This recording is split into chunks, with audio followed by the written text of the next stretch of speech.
السلام عليكم ورحمة الله. أعوذ بالله من الشيطان الرجيم. بسم الله الرحمن الرحيم. الحمد لله والصلاة والسلام على رسول الله وعلى آله وصحبه أجمعين. أما بعد. ബഹുമാനപ്പെട്ട ഉസ്താദുമാരെ, പ്രിയപ്പെട്ട വിദ്യാർത്ഥികളെ, ഇപ്പോൾ ഞാൻ കൂടുതൽ ആമുഖങ്ങളൊന്നും ഇല്ലാതെ ഡയറക്റ്റ് വിഷയത്തിലേക്ക് കടക്കുകയാണ്. അപ്പോൾ ഉസ്താദോട് സൂചിപ്പിച്ചതുപോലെ ബിറ്റ്വീൻ ട്രഡീഷൻ ആൻഡ് അക്കാദമി, ഉസൂൽ ഫിഖ് ആൻഡ് ഇറ്റ്സ് മോഡേൺ ഇന്റർലോക്യൂറ്റേഴ്സ് എന്നുള്ള വിഷയത്തിലാണ്. അപ്പം എന്നോട് ക്ഷണിച്ച പുസ്തകം പറഞ്ഞിരുന്നത് രണ്ട് രീതിയിൽ താല്പര്യമുള്ള ആൾക്കാർ ഇവിടെ ഉണ്ട് എന്നുള്ളതാണ്. ഒന്ന്, ക്ലാസിക്കൽ ടെക്സ്റ്റുകളുമായിട്ട് എൻഗേജ് ചെയ്യുന്ന അതിലുള്ള ഡിബേറ്റുകളും, ഒന്നുകൂടി ഉസൂൽ ഫിഖിന്റെ കിതാബുകൾ മാത്രമായി കിതാബുകളിലൂടെ ഫോക്കസ് അതിൽ നടക്കുന്ന ഡിസ്കഷനിൽ ഇൻട്രസ്റ്റഡ് ആയിട്ടുള്ള ഒരാൾക്ക് ഒരു ടീമും, അതേസമയം ഒന്നുകൂടി ലീഗൽ സ്റ്റഡീസിൽ അല്ലെങ്കിൽ ഇസ്ലാമിക് ലോ റിലേറ്റഡ് ആയിട്ടുള്ള ഫീൽഡിൽ വരുന്ന ഡിബേറ്റുകളെ ഫോളോ ചെയ്യുന്ന ഒരു ടീം. അപ്പോൾ ഈ ഒരു സെഷൻ്റെ അവസാനത്തിൽ, ഈ ഒരു സെഷൻ ഉടനീളം നിങ്ങൾക്ക് മനസ്സിലാക്കാൻ കഴിയുക, ഇത് രണ്ടും ഒന്നിച്ച് ചേരുമ്പോഴാണ് ട്രഡീഷനെ കുറിച്ചിട്ടുള്ള നമ്മുടെ ഇൻസൈറ്റുകളും അല്ലെങ്കിൽ എന്താണ് അന്നത്തെ ഉലമാക്കൾ ശരിക്കും പറഞ്ഞിരുന്നത്, അല്ലെങ്കിൽ നമ്മൾ കിതാബുകളിലൂടെ ഈ പോകുന്ന ഈ ഡിസ്കഷൻ്റെ വളരെ റിച്ച് ആയിട്ടുള്ള ഒരുപാട് ഡൈമെൻഷൻസ് മനസ്സിലാവണമെന്നുണ്ടെങ്കിൽ ഇത് രണ്ടും ഒരുമിച്ച് മനസ്സിലാക്കുമ്പോഴാണ്. അപ്പോൾ ഉസൂൽ ഫിഖ് കണ്ടംപററി അക്കാദമിയിലേക്ക് വരുമ്പോൾ എന്താണ് ഉസൂൽ ഫിഖിന്റെ ഇക്വാലന്റ് ടേം, അല്ലെങ്കിൽ എന്ത് ടേം വെച്ചിട്ടാണ് നമ്മൾ ട്രാൻസ്ലേറ്റ് ചെയ്യുക എന്നുള്ള ഒരു ഡിബേറ്റ് നടന്നിരുന്നു. എനിക്ക് തോന്നുന്നു ജാബിർ ഉസ്താദിന്റെ മാസ്റ്റേഴ്സ് തീസിസിലൊക്കെ ആ ഒരു സാധനം അഡ്രസ്സ് ചെയ്യുന്നുണ്ട്. Methodology of deriving the law എന്ന് വേണമെങ്കിൽ പറയാം, അല്ലെങ്കിൽ ഇപ്പോൾ ഒരു സ്റ്റാൻഡേർഡ് ടൈമായിട്ട് ലീഗൽ തിയറി എന്നുള്ളതാണ് പൊതുവെ പറയാറുള്ളത്. അപ്പോൾ ഈ ലീഗൽ തിയറി എന്നുള്ള ടേം ഉസൂൽ ഫിഖിന്റെ എല്ലാ കോംപ്ലക്സിറ്റിയെയും ഉൾക്കൊള്ളാൻ മാത്രം പര്യാപ്തമാണോ എന്നുള്ള ഒരു ചർച്ച അവിടെ ഉണ്ട്. പക്ഷെ നമ്മളിപ്പോൾ കണ്ടംപററി ഡിബേറ്റ് നോക്കുകയാണെങ്കിൽ ഇസ്ലാമിക് സ്റ്റഡീസ് എന്നുള്ളത് ഒരു ഒറ്റപ്പെട്ട ഫീൽഡല്ല. എന്ന് പറഞ്ഞാൽ നമ്മളിപ്പോൾ നമ്മൾ ഇന്നത്തെ അക്കാദമിയിൽ ഇന്റർ ഡിസിപ്ലിനാരിറ്റി, മൾട്ടി ഡിസിപ്ലിനറി ഇങ്ങനത്തെ ഫ്രെയിം വർക്കുകളിലൂടെയാണ് ഓരോ വർക്കുകളും വരുന്നത്. അപ്പോൾ സ്വാഭാവികമായിട്ടും ഉസൂൽ ഫിഖിനെ കുറിച്ചുള്ള അല്ലെങ്കിൽ അക്കാദമിക് സ്കോളർഷിപ്പ് ഓൺ ഉസൂൽ ഫിഖ് എന്നുള്ളതും വ്യത്യസ്ത ഫീൽഡുമായിട്ട് എൻഗേജ് ചെയ്യുന്നതാണ്. വ്യത്യസ്ത ഫീൽഡ് എന്ന് പറയുന്നത് ഉസൂൽ ഫിഖിലുള്ള ഓരോ ഡിസ്കഷനുകൾ നോക്കുകയാണെന്നുണ്ടെങ്കിൽ അത് ലീഗൽ തിയറി അല്ലെങ്കിൽ ലോ റിലേറ്റഡ് ആയിട്ടുള്ള ഒരു ഡൈമെൻഷൻ അവിടെ ഉണ്ട്. അതേസമയം എത്തിക്സ്, പിന്നെ എപ്പിസ്റ്റമോളജി, പിന്നെ ഒന്നുകൂടി നമ്മൾ ഒന്നും കൂടി ഉസൂൽ ഫിഖിൽ ഒമർ ഫറാഹത്ത് എന്നുള്ള ഒരു സ്കോളർ ഉണ്ട് മഗ്ഗിലിൽ. പക്ഷെ അത് ഡീറ്റെയിൽ ആയിട്ട് അവരുടെ പ്രൊജക്റ്റ് ആർഗ്യുമെന്റ് എന്താ നമുക്ക് മെൻഷൻ ചെയ്യാം. അപ്പോൾ അവരൊക്കെ ഒന്നുകൂടി ഫോക്കസ് ചെയ്യുന്ന അനലിറ്റിക്കൽ ജൂറിസ്പ്രുഡൻസ് എന്നുള്ള വെസ്റ്റേൺ ഫിലോസഫിയിൽ അനലിറ്റിക് ഫിലോസഫിയിലുള്ള ഒരു ബ്രാഞ്ചാണ് അനലിറ്റിക് ജൂറിസ്പ്രുഡൻസ്. അപ്പോൾ ആ ഫീൽഡുമായിട്ട് എൻഗേജ് ചെയ്യുന്നുണ്ട്. പിന്നെ എപ്പിസ്റ്റമോളജി എന്തായാലും ഉണ്ട്, കാരണം സോഴ്സസ് ഓഫ് ഈ ലോന്റെ സോഴ്സ് എവിടെ എന്നുള്ള ഒരു പ്രധാനപ്പെട്ട ചർച്ചയാണ്. പിന്നെ തിയോളജി, ഉസൂൽ ഫിഖിലെ തിയോളജിന്റെ സ്വാധീനം, അത് മുത്തക്കല്ലിമീങ്ങൾ, ത്വരീഖത്തുൽ ഫിഖ് സ്വാഭാവികമായിട്ടും അതുണ്ട്. പിന്നെ ലീഗൽ ഹെർമന്യൂട്ടിക്സ്, നമ്മൾ ജമ്മിലൊക്കെ വരുമ്പോൾ അല്ല ഏത് ഉസൂൽ ഫിഖിന്റെ കിതാബ് വരുമ്പോഴും ഖുർആനും സുന്നത്തും, അപ്പോൾ അത് വരുമ്പോൾ പിന്നെ അൽഫാദുകളും ഖയ്യദ്, മുജ്മല്, ഇപ്പൊ ലീഗൽ ഹെർമന്യൂട്ടിക്സ്, ഇങ്ങനെ വ്യത്യസ്തമായ ഫീൽഡിലൂടെ പരന്നു കിടക്കുന്നതാണ് അക്കാദമിക് സ്കോളർഷിപ്പിലുള്ള ഉസൂൽ ഫിഖിനെ കുറിച്ചുള്ള ചർച്ചകളും ഡിബേറ്റുകളും. അപ്പോൾ സ്വാഭാവികമായിട്ടും ഇതിന്റെ എല്ലാ ഏരിയയും ടച്ച് ചെയ്ത് പറഞ്ഞ് കവർ ചെയ്യാൻ നമുക്ക് കഴിയൂല. അപ്പോൾ ഒരു സ്റ്റാർട്ടിംഗ് പോയിന്റ് വേണം. ഇതിലിപ്പോൾ ഏത് ഡിസിപ്ലിൻ വെച്ചിട്ടും സ്റ്റാർട്ട് ചെയ്യുക. പക്ഷെ എനിക്കൊന്നും കൂടി കൺവീനിയൻ്റ് ആയിട്ട് തോന്നുന്നത് പൊതുവെ ഈ ഒരു വെസ്റ്റേൺ അക്കാദമിയിൽ അല്ലെങ്കിൽ യൂറോ അമേരിക്കൻ അക്കാദമിയിൽ, അത് ഖുറാനിക് സ്റ്റഡീസ് ആയാലും ഹദീസ് സ്റ്റഡീസ് ആയാലും ഈവൻ ഉസൂൽ ഫിഖിന്റെ കേസിലും ഈ ഒറിജിൻ ഡിബേറ്റ് എന്നുള്ളത് ഒരു ഓറിയന്റലിസ്റ്റ് പീരീഡ് മുതലേ ഉള്ള സാധനം. ഒറിജിൻ ഡിബേറ്റ് പറയുമ്പോൾ എങ്ങനെയായിരുന്നു ഉസൂൽ ഫിഖിന്റെ കേസിലേക്ക് വരുമ്പോൾ ഈ ഒരു ഡിസിപ്ലിൻ എങ്ങനെയാണ് എമർജ് ചെയ്ത് വന്നത്, അതുമായി ബന്ധപ്പെട്ടുള്ള ഡിബേറ്റുകൾ. അപ്പോൾ ഇതിലുള്ള ഒരു ട്രഡീഷണൽ മുസ്ലിം അക്കൗണ്ട്സിൽ നമുക്ക് കാണാൻ കഴിയുന്നത് ഷാഫി ഇമാമായിരുന്നു ഇതിനെ സ്റ്റാൻഡേർഡൈസ് ചെയ്തത്. അതിനു മുമ്പ് ആസ് എ തിയറി ആയിട്ട് ഉസൂൽ ഫിഖിന് അങ്ങനെ ഉണ്ടായിട്ടില്ല. പിന്നെ ഷാഫി ഇമാമിന്റെ റിസാലയിലൂടെയാണ് ഉസൂൽ ഫിഖ് ആസ് എ ഡിസിപ്ലിൻ ആയിട്ട് എമർജ് ചെയ്ത് വരുന്നത് എന്നുള്ള ഒരു ചർച്ച അവിടെ ഉണ്ട്. ഈ ചർച്ചയെ ഒരേ സമയം അനുകൂലിച്ചും പ്രതികൂലിച്ചും ഒരുപാട് സ്കോളേഴ്സ് രംഗത്ത് വന്നിട്ടുണ്ട്. അപ്പോൾ ഇതിൽ ഓറിയന്റലിസ്റ്റുകളായിട്ട് ഇപ്പോൾ നമ്മൾ കാണുന്ന കുറച്ച് സ്കോളേഴ്സ് ഉണ്ട്, ഷെർമൻ ജാക്സൺ, വായിൽ ഹല്ലാത്ത്, ഇവർക്കൊക്കെ മുമ്പ് ഇസ്ലാമിക് ലീഗൽ സ്റ്റഡീസിൽ വലിയ സ്കോളേഴ്സ് ആയിട്ടുണ്ടായിരുന്ന ജോസഫ് ഷാഖ്ത്ത്, ഇദ്ദേഹമൊക്കെ മുന്നോട്ടൊക്കെ നിങ്ങൾക്ക് അറിയുന്നുണ്ടാവും ഇത്. അപ്പോൾ ഷാഖ്ത്തൊക്കെ മുന്നോട്ട് വെക്കുന്നത് ഷാഫി ഇമാമാണ് ഈ ഒരു ഫന്ന് അല്ലെങ്കിൽ ഒരു ഡിസിപ്ലിന് തുടക്കം കുറിക്കുന്നത് എന്നുള്ളതാണ്. അപ്പോൾ ഇതിനൊരു പ്രശ്നമുണ്ട്. പ്രശ്നം എന്താ ഞാൻ ശേഷം പറയാം. ഹല്ലാക്കാണ് ഇതിൻ്റെ ഈ ഒരു പ്രൊജക്റ്റിനെ അല്ലെങ്കിൽ ഈ ഒരു ആർഗ്യുമെന്റിന്റെ കാര്യമായിട്ട് ക്രിറ്റിസൈസ് ചെയ്യണം. ഷാഫി ഇമാം, നിയൽ കൂൾസ് എന്നുള്ള ഒരു സ്കോളർ ഉണ്ട്, ഓറിയന്റലിസ്റ്റ്. അപ്പോൾ അവരും പറയുന്നത് ഷാഫി ഇമാം ആയിരുന്നു ഇസ്ലാമിക് ലീഗൽ തിയറിയുടെ അല്ലെങ്കിൽ ഉസൂൽ ഫിഖിന്റെ മാസ്റ്റർ ആർക്കിടെക്റ്റ് എന്നുള്ളത്. അപ്പോൾ അത് ഷാഫി ഇമാമിന് മുമ്പുള്ള അബു ഹനീഫ ഇമാമിന്റെ കാലഘട്ടത്തിലാണെങ്കിലും പിന്നെ ഇമാം മാലിക്കിന്റെ കാലഘട്ടത്തിലാണെങ്കിലും ഒരു മെത്തഡോളജിക്കൽ കോഹറൻസ് ഈ ലോന്റെ സോഴ്സുകൾ അപ്രോച്ച് ചെയ്യുന്നതിലും ഒന്നും ഉണ്ടായിരുന്നില്ല. കാരണം അവർ പറയുന്നത് ഈ അമലു അഹ്ലിൽ മദീനയെ അറ്റാക്ക് ചെയ്യുന്നുണ്ട് ഷാഫി ഇമാം മാലിക് മദ്ഹബിലുണ്ടായിരുന്നു. അപ്പോൾ അവരുടെ ലിവിങ് ട്രഡീഷനുമായിട്ട് എങ്ങനെയാണോ ആ നാട്ടിലുള്ള ലൊക്കാലിറ്റിയിലുള്ള ആൾക്കാർ ജീവിച്ചിരുന്നത് അതിന്ന് ലോ ഡിറൈവ് ചെയ്യുക, അല്ലെങ്കിൽ അതിനെ പ്രിസിഡൻസ് ആക്കിയിട്ട് ലോ ഡിറൈവ് ചെയ്യുക എന്നുള്ളതായിരുന്നു. പക്ഷേ ഷാഫി ഇമാം ഇതിനൊരു മെത്തഡോളജിക്കൽ കോഹറൻസ് നൽകിയെന്നുള്ള ഒരു ആർഗ്യുമെന്റ് എന്നാണ് ഈ സാധനം കൊണ്ടുവരുന്നത്. പക്ഷെ ഹല്ലാക്കിലേക്ക് വരുമ്പോൾ Hallaq was Imam Shafi the master architect of ഉസൂൽ ഫിഖ് എന്നുള്ള 93 ആർട്ടിക്കിളാന്ന് തോന്നുന്നു. അതിൽ 2 ആർഗ്യുമെന്റാണ് മൂപ്പര് കൊണ്ടുവരുന്നത്. മൊത്തത്തിൽ ഈ ഒരു ഒറിജിൻ ഡിബേറ്റിൽ ഷാഫി ഇമാമിന്റെ പോസ്റ്റ് ഷാഫി പീരീഡിലുള്ള ഉസൂൽ ഫിഖിന്റെ ഡെവലപ്മെന്റിൽ ഷാഫി ഇമാമിന്റെ കോൺട്രിബ്യൂഷൻസ് എത്രമാത്രം ഇൻഫ്ലുവൻഷ്യൽ ആയിരുന്നു എന്നുള്ള കുറെ ആൾക്കാർ പറയും ഇത് ഭയങ്കര ഇൻഫ്ലുവൻഷ്യൽ ആയിരുന്നു. സ്വാഭാവികമായിട്ട് അവർ ഷാഫി ഇമാമിനെ ഒരു മാസ്റ്റർ ആർക്കിടെക്റ്റ് ആയിട്ട് കാണും. എന്നാൽ ഇപ്പുറത്ത് നിൽക്കുന്ന സ്കോളേഴ്സ് പറയും ഷാഫി ഇമാമിന്റെ കോൺട്രിബ്യൂഷൻസ് അല്ലെങ്കിൽ ഷാഫി ഇമാമിന്റെ ഐഡിയാസും പോസ്റ്റ് ഷാഫി പീരീഡിൽ അത്ര ഇൻഫ്ലുവൻഷ്യൽ ആയിട്ടുണ്ടായിരുന്നില്ല. അപ്പൊ ഹല്ലാക്കിന് മുമ്പ് തന്നെ ഈ ഡിബേറ്റ് സ്റ്റാർട്ട് ചെയ്യുന്നുണ്ട്. അല്ലെങ്കിൽ ഹല്ലാക്ക് ഇതിലേക്ക് ഇന്റർവ്യൂ ചെയ്യുന്നതിന് മുമ്പ് തന്നെ ഈ ഡിബേറ്റ് ഇവിടെ ഷാഖിന് ശേഷം ജോർജ് മഖ്ദിസി നിങ്ങൾ കേട്ടിട്ടുണ്ടാവും, ദി റൈസ് ഓഫ് കോളേജ് എന്നുള്ള ഒരു വർക്കിന്റെ ഓതറാണ്. അപ്പോൾ ജോർജ് മഖ്ദിസി പറയുന്നത് എന്താ വെച്ചാൽ ഷാഫി ഇമാമിന്റെ ശേഷവും 2 നൂറ്റാണ്ട് കഴിഞ്ഞിട്ടാണ് ഉസൂൽ ഫിഖ് ആസ് എ സ്റ്റാൻഡേർഡ് ടേമായിട്ട് ഉലമാക്കൾക്കിടയിൽ വ്യാപകമാണ്. അപ്പോൾ ഉസൂൽ ഫിഖ് എന്നുള്ള ഒരു ജോണറിന്റെ അല്ലെങ്കിൽ ഒരു ഡിസിപ്ലിന്റെ ഫൗണ്ടറായിട്ട് ഷാഫി ഇമാമിന് വെക്കുകയാണെന്നുണ്ടെങ്കിൽ ഷാഫി ഇമാമിന് ശേഷം പിന്നെയും 2 നൂറ്റാണ്ട് കഴിഞ്ഞിട്ടാണ് ഉസൂൽ ഫിഖ് ആസ് എ സ്റ്റാൻഡേർഡ് ടേമായിട്ട് വരുന്നത് എന്നുള്ളത്. രണ്ടാമത്തത് ജോർജ് മഖ്ദിസി വെക്കുന്ന ഒരു ആർഗ്യുമെന്റ് ഷാഫി ഇമാമിന്റെ റിസാലയിലുള്ളത്, ഷാഫി ഇമാമിന്റെ റിസാലയല്ല നമ്മളിപ്പോൾ പൊതുവെ പറയുമ്പോൾ ഉസൂൽ ഫിഖിൽ പറയുമ്പോൾ ഷാഫി ഇമാമിന്റെ റിസാലയിലുള്ള കണ്ടന്റും ശേഷം വരുന്ന ഉസൂൽ ഫിഖിന്റെ കിതാബുകളും തമ്മിൽ ഒരു തീമാറ്റിക് ഡിപ്പാർച്ചർ ഉണ്ട്. ഇൻ ദി സെൻസ് ശേഷമുള്ളതിൽ ഒരുപാട് കലാമി ഡിസ്കഷൻസ് ഉണ്ടാവും. പക്ഷേ ഷാഫി ഇമാമിന്റെ ഇതിൽ അല്ലെങ്കിൽ ഇമാം ഷാഫി റിസാലയിൽ അങ്ങനത്തെ കലാം റിലേറ്റഡ് ആയിട്ടുള്ള ചർച്ചകളൊന്നും കാണുന്നില്ല. അപ്പൊ ഈ 2 പോയിന്റ് വെച്ചിട്ടാണ് ജോർജ് മഖ്ദിസി ആർഗ്യുമെന്റ് അല്ലെങ്കിൽ ഷാഫി ഇമാം ആയിരുന്നു മാസ്റ്റർ ആർക്കിടെക്റ്റ് എന്നുള്ള ആ നെറേറ്റീവിനെ കോംപ്ലിക്കേറ്റ് ചെയ്യുന്നത്. ശേഷം ഹല്ലാക്കിനെ നേരത്തെ സൂചിപ്പിച്ചു. അപ്പൊ ഹല്ലാക്കും സമാനമായിട്ടുള്ള ആർഗ്യുമെന്റ് ആണ് പറയുന്നത്. ഒന്ന് ഷാഫി ഇമാമും ശേഷമുള്ള എന്ന് പറഞ്ഞാൽ ഷാഫി ഇമാമിന് ശേഷവും ഇതുമായി ബന്ധപ്പെട്ട കുറച്ച് ചർച്ചകൾ നടക്കുന്നുണ്ട്. പക്ഷെ അതിലൊന്നും ഷാഫി ഇമാമിന്റെ ഐഡിയാസ് കൂടുതൽ ചർച്ച ചെയ്യപ്പെടുന്നില്ല. അല്ലെങ്കിൽ റിസാലക്ക് കമന്ററികളോ റദ്ദുകളോ അങ്ങനത്തെ വർക്കുകളൊന്നും ഒരു കാലം ഒരു 4-ാം നൂറ്റാണ്ട് വരെ വരുന്നില്ല എന്നുള്ള ഒരിത്. പിന്നെ രണ്ടാമതായിട്ട് മൂപ്പർ ഒന്നുകൂടി സ്ട്രോങ് ആയിട്ടുള്ള ആർഗ്യുമെന്റ് പറയുന്നത് ശേഷം പോസ്റ്റ് ഷാഫി പീരീഡിലല്ല അല്ലെങ്കിൽ ഒരു ഹിജറ 4ാം സെഞ്ചുറി അവിടുന്ന് അങ്ങോട്ടുള്ള ഉസൂൽ ഫിഖിന്റെ ടെക്സ്റ്റുകളൊക്കെ നോക്കുമ്പോൾ അതിലൊരു സിസ്റ്റമാറ്റിക് ആയിട്ടുള്ള നാച്ചർ ഉണ്ട്, കോംപ്രഹെൻസീവ് മെത്തഡോളജി ഉണ്ട്. ആ ഒരു അല്ലെങ്കിൽ ആ ഒരു നാച്ചർ ഷാഫി ഇമാമിന്റെ റിസാലയ്ക്കില്ല. ഷാഫി ഇമാമിന്റെ റിസാല മൂപ്പര് ഒന്നും കൂടി ക്വാളിഫൈ ചെയ്യുന്നത് അത് ഒരു ഹദീസിന്റെ പ്രിവിലേജ്ഡ് യൂസിന് വേണ്ടിയിട്ടുള്ള അല്ലെങ്കിൽ ഹദീസിന്റെ ഒരു ഡിഫൻസ് ആയിട്ടാണ്. എന്ന് പറഞ്ഞാൽ ശേഷമുള്ള ഉസൂൽ ഫിഖിന്റെ കിതാബുകൾ എടുത്തുമ്പോൾ ഒന്നുകൂടി ഒരുപാട് തിയറികൾ അതിൽ കാണുന്നുണ്ട്, ഒരുപാട് വേറെ കുറെ ഡിസ്കഷൻസ് നടക്കുന്നുണ്ട്. പക്ഷെ ആ ഒരു ഇതൊന്നും നമുക്ക് ഉസൂൽ ഫിഖിന്റെ ടെക്സ്റ്റുകൾ അല്ല ഷാഫി ഇമാമിന്റെ റിസാലയിൽ കാണുന്നില്ല എന്നുള്ള. അപ്പോൾ ഇവിടെ ഹല്ലാക്ക് പറയുന്നത് ഒന്നുകൂടിയും ഷാഫി ഇമാമിലേറെ ഈ ഒരു ഡിസിപ്ലിന് ഒന്നുകൂടി ഫൗണ്ട് ചെയ്ത് അല്ലെങ്കിൽ അതിനെ എസ്റ്റാബ്ലിഷ് ചെയ്ത് എന്നുള്ളതിന് ക്രെഡിറ്റ് കൊടുക്കുന്നത്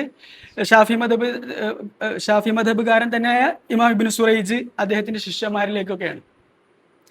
ഇത് ഈ ഒരു ലൈന് ഈ ലൈൻ ഓഫ് ഇൻക്വയറി അതിനെ അനുകൂലിച്ചും പ്രതികൂലിച്ചും ഒരുപാട് ഡിബേറ്റുകൾ നടക്കുന്നുണ്ട്. ജോസഫ് ലോരി ഷാഫി ഇമാമിന്റെ റിസാല ഇംഗ്ലീഷിലേക്ക് ട്രാൻസ്ലേറ്റ് ചെയ്തതാണ്, പെൻസിൽവാനിയയിലെ പ്രൊഫസറാണ്. അപ്പൊ അദ്ദേഹവും ഒരു സമാനമായിട്ടുള്ള ആർഗ്യുമെന്റ് എന്ന് പറഞ്ഞാൽ ഷാഫി ഇമാമിനെ അത്രമാത്രം ഇൻഫ്ലുവൻഷ്യൽ ആയിരുന്നു എന്നുള്ള ഈ ഒരു ക്വസ്റ്റ്യൻ ഈ ഒറിജിൻ ഡിബേറ്റിൽ മൂപ്പരും ഏകദേശം ഹല്ലാക്കിനോട് ചില പോയിന്റുകളിലൊക്കെ അഗ്രി ചെയ്യുന്നുണ്ട്.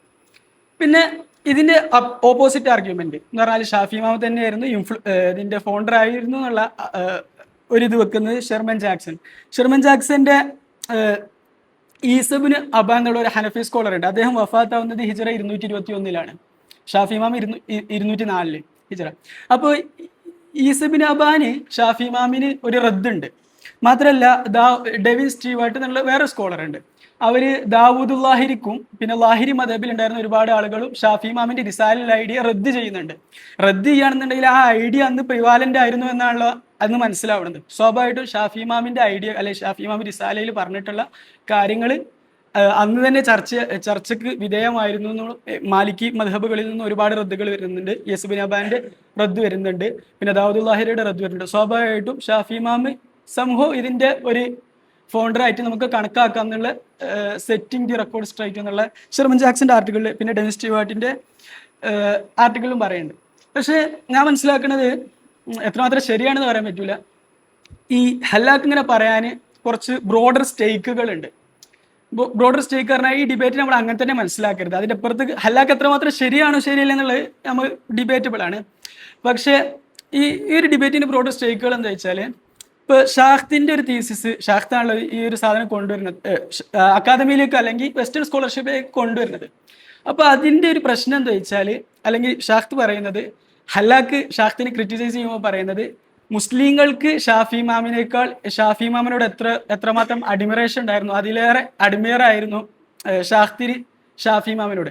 അത് പറയാനുള്ള കാരണം ഷാഖ്തിന്റെ ഒരു നെറേറ്റീവിലൊക്കെ ഇസ്ലാമിക്കിലോ അല്ലെങ്കിൽ മൊത്തത്തിലുള്ള ഉലമാക്കളെ ഈ സ്കോളർലി നോളജ് പ്രൊഡക്ഷൻ ഈ സംഭവങ്ങളെല്ലാം ഒരു ഷാഫി ഇമാമിന്റെ പീരീഡോട് കൂടി അല്ലെങ്കിൽ ഹിജറ 10ാം സെഞ്ചുറിയോട് കൂടി എന്താ ഉണ്ട്, മൊത്തം ഡെഡ് ആവുന്നുണ്ട്. പിന്നെ ഒരു സ്റ്റാഗ്നന്റ് ആയിട്ടുള്ള ട്രഡീഷൻ ആയിരുന്നു. ഇതിൽ ക്രിയേറ്റിവിറ്റി ഇല്ല, ഒറിജിനാലിറ്റി ഇല്ല. അപ്പോൾ സ്വാഭാവികമായിട്ടും ഷാഫി ഇമാമോട് കൂടി ഇത് എസ്റ്റാബ്ലിഷ് ചെയ്ത് കഴിഞ്ഞു. പിന്നെ ഇതിൽ ഇത് പിന്നെ ഫുള്ള് റിപ്പീറ്റേഷൻ ആണ്. ഈ കമന്റേറിയൽ ട്രഡീഷൻ എന്നുള്ള ഷെർഹുകൾ ഈ പറഞ്ഞ തന്നെ റിപ്പീറ്റ് ചെയ്ത് പറയുക, ഒരു ഡിറൈവേറ്റീവ് ആയിട്ടുള്ള ഒരു സാധനമാണെന്നുള്ള ആ ഒരു സാധനം ഷാഖ്ത് അതിൽ നിന്നാണ് ബിൽഡ് ചെയ്യുന്നത്. അപ്പോൾ സ്വാഭാവികമായിട്ടും ഹല്ലാക്ക് ഈ ഡിബേറ്റിന് മൊത്തം സ്റ്റേക്ക് വരുന്നത് എവിടെയാണ്? Hallaq 1984 was the gate of ijtihad closed എന്നുള്ള ആർട്ടിക്കിൾ എഴുതുന്നുണ്ട്. അപ്പൊ അതിൽ മൂപ്പര് ചലഞ്ച് ചെയ്യുന്ന ഈ ഒരു നെറേറ്റീവിനെയാണ്. എന്ന് പറഞ്ഞാൽ ശരിക്കും ഇജ്തിഹാദിന്റെ ബാബ് ക്ലോസ്ഡ് ആണെന്നുള്ള ആ ചർച്ച. അപ്പൊ മൂപ്പര് അല്ല എന്നുള്ള പല ട്രഡീഷണൽ സോഴ്സുകൾ വെച്ചിട്ടും പിന്നെ ഇജ്തിഹാദ് സ്റ്റിൽ ഇതായിരുന്നു, അല്ലാതെ ഇതൊരു സ്റ്റാഗ്നന്റ് ട്രഡീഷൻ ആയിരുന്നില്ല, അത് റിപ്പീറ്റേറ്റീവ്, ഇതിൽ ഒറിജിനാലിറ്റി ഉണ്ടായിരുന്നുള്ള ഇജ്തിഹാദ് എന്നുള്ള സാധനം, ഇജ്തിഹാദ് എന്നുള്ള ആ പെർട്ടിക്കുലർ സംഭവം തന്നെ കണ്ടിന്യൂ ചെയ്തിരുന്നുള്ള ഹല്ലാക്ക് പറയുന്നത്. സ്വാഭാവികമായിട്ടും ഹല്ലാക്കിന്റെ ആ ഒരു ഇതിന്റെ ഭാഗമായിട്ടായിരിക്കാം. പക്ഷെ മൂപ്പര് മെത്തഡോളജിക്കലി ആൻഡ് ഹിസ്റ്റോറിക്കലി സോഴ്സ് വെച്ചിട്ട്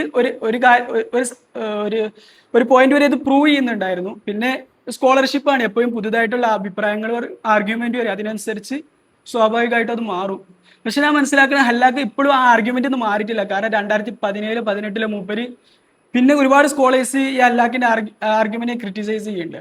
അപ്പൊ അതിനൊക്കെ മറുപടി ആയിട്ട് പുതിയൊരു ആർട്ടിക്കിൾ ഈ വാസ് ഷാഫി ദി ആർക്കിടെക്ട് 1993 ആ ആർട്ടിക്കിളിന് വന്നിട്ടുള്ള ഒരുപാട് കൗണ്ടർ ആർഗ്യുമെന്റ്സിനെ കറക്റ്റ് ചെയ്തിട്ട് മൂപ്പര് പിന്നെ ഇത് ചെയ്താണ്. അതിൽ ഷംസിനായിട്ട് മൂപ്പര് എൻഗേജ് ചെയ്യുന്നുണ്ട്. ഷംസിയും ഈ ഒരു ഷാഫി ഇമാമിന്റെ ഇൻഫ്ലുവൻസിനെ നല്ല അഹമ്മദ് അൽ ഷംസി ഇപ്പോൾ ഷിക്കാഗോയിലുള്ള പ്രൊഫസറാണ്. അപ്പോൾ ഇതാണ് ഒറിജിൻ ഡിബേറ്റ് ആയിട്ട് പറയാനുള്ളത്. പക്ഷേ ഇവിടെ ഇജ്തിഹാദിന്റെ കേസ് പറഞ്ഞല്ലോ, പിന്നെ സ്വാഭാവികമായിട്ട് ഉസൂലിലേക്ക് തന്നെ ഉസൂൽ ഫിഖിലുള്ള അക്കാദമിക് ഡിബേറ്റിലേക്ക് വരുമ്പോൾ ഇജ്തിഹാദ് തഖ്ലീദ് എന്നുള്ളത്. അപ്പോൾ ഷാഖ്ത് പറയുന്നത് ഫുള്ള് ശേഷമുള്ളത് ഫുള്ള് തഖ്ലീദായിരുന്നു. അപ്പോൾ സ്വാഭാവികമായിട്ടും തഖ്ലീദിൽ ഒരു ക്രിയേറ്റിവിറ്റി ഒറിജിനാലിറ്റി സാധനമല്ല. ഈ മോഡേണിറ്റി കൊണ്ടുവന്നിട്ടുള്ള ഈ ഒറിജിനാലിറ്റിയുമായും പിന്നെ ബാക്കിയുള്ള കാര്യങ്ങളുമായി ബന്ധപ്പെട്ടുള്ള ഈ ഒരു പ്രീ ഓക്കുപ്പേഷന്റെ കാരണമായിട്ട് അങ്ങനത്തെ ഒരു ചർച്ച വരുന്നത്. അപ്പോൾ ഇതിൽ 1998 ജാക്സന്റെ ഇസ്ലാമിക് ലോ ആൻഡ് സ്റ്റേറ്റ് എന്നുള്ള ഖറാഫി ഇമാമിനെ കുറിച്ചുള്ള വർക്ക് വരുന്നുണ്ട്. അതിന് മുമ്പ് മൂപ്പര് ആ പുസ്തകം വരുന്നതിന് മുമ്പ് ഇസ്ലാമിക് ലോ ആൻഡ് സൊസൈറ്റി എന്നുള്ള ജേണലിൽ ആർട്ടിക്കിൾ എഴുതുന്നുണ്ട്. അതിൽ പറയുന്നത് തഖ്ലീദ് ഇറ്റ് സെൽഫ് ക്രിയേറ്റീവ് ആയിരുന്നു. പറഞ്ഞാൽ നമ്മളൊക്കെ മനസ്സിലാക്കിയാൽ ഒരു ഇജ്തിഹാദ് ഇൻഡിപെൻഡന്റ് ആയിട്ടുള്ള ഇജ്തിഹാദ് ഒരു പീരീഡിൽ, പിന്നെ മദ്ഹബിനകത്തുള്ള ഇജ്തിഹാദ് എന്നുള്ള രീതിയിലാണ് നമ്മൾ പറയാറുള്ളത്. ഈ മദ്ഹബിന്റെ അകത്തുള്ള ഇജ്തിഹാദ് കൈൻഡ് ഓഫ് തഖ്ലീദ് ആയിരുന്നു. ആ തഖ്ലീദ് തന്നെ ഒരു തരത്തിലുള്ള ക്രിയേറ്റിവിറ്റി ഉണ്ടായിരുന്നു, ഒറിജിനാലിറ്റി ഉണ്ടായിരുന്നു. അത് മൂപ്പര് ഖറാഫി ഇമാമിന്റെ ചർച്ചകൾ ആമ് മുത്തലഖുമായി ഇത് രണ്ടും ബന്ധപ്പെട്ടുള്ള ചർച്ചകളെ വെച്ചിട്ടാണ് സംസാരിക്കുന്നത്.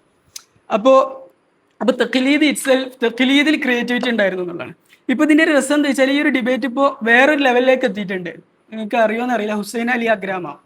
അദ്ദേഹം ഷിക്കാഗോയിലെ ആന്ത്രപ്പോളജി ഡിപ്പാർട്ട്മെന്റിലാണ്, പക്ഷേ ഇസ്ലാമിക് ലോയിൽ വെൽ ട്രെയിൻഡ് ആയിട്ടുള്ളതാണ്. മുപ്പതാണ് ക്വസ്റ്റനിങ് ഓഫ് സെക്കുലറിസം എന്നുള്ള വർക്ക്. അതിലൊരു ചാപ്റ്ററാണ് വാട്ട് ഈസ് ഫത്വ. അപ്പൊ അതിൽ അദ്ദേഹം അഡ്രസ്സ് ചെയ്യുന്നത് ഈ ലീഗൽ ചേഞ്ച് അല്ലെങ്കിൽ ലീഗൽ പ്രാക്ടീസിലുള്ള ചേഞ്ചുകൾ അത് മനസ്സിലാക്കാൻ വേണ്ടിയിട്ട് നമ്മൾ ഈ ക്രിയേറ്റിവിറ്റി, ഒറിജിനാലിറ്റി എന്നുള്ള ഈ അനലിറ്റിക്കൽ കാറ്റഗറി ഉപയോഗിക്കുക എന്നുള്ളതിനെ തന്നെ മുമ്പ് പ്രോബ്ലമറ്റൈസ് ചെയ്യുന്നുണ്ട്.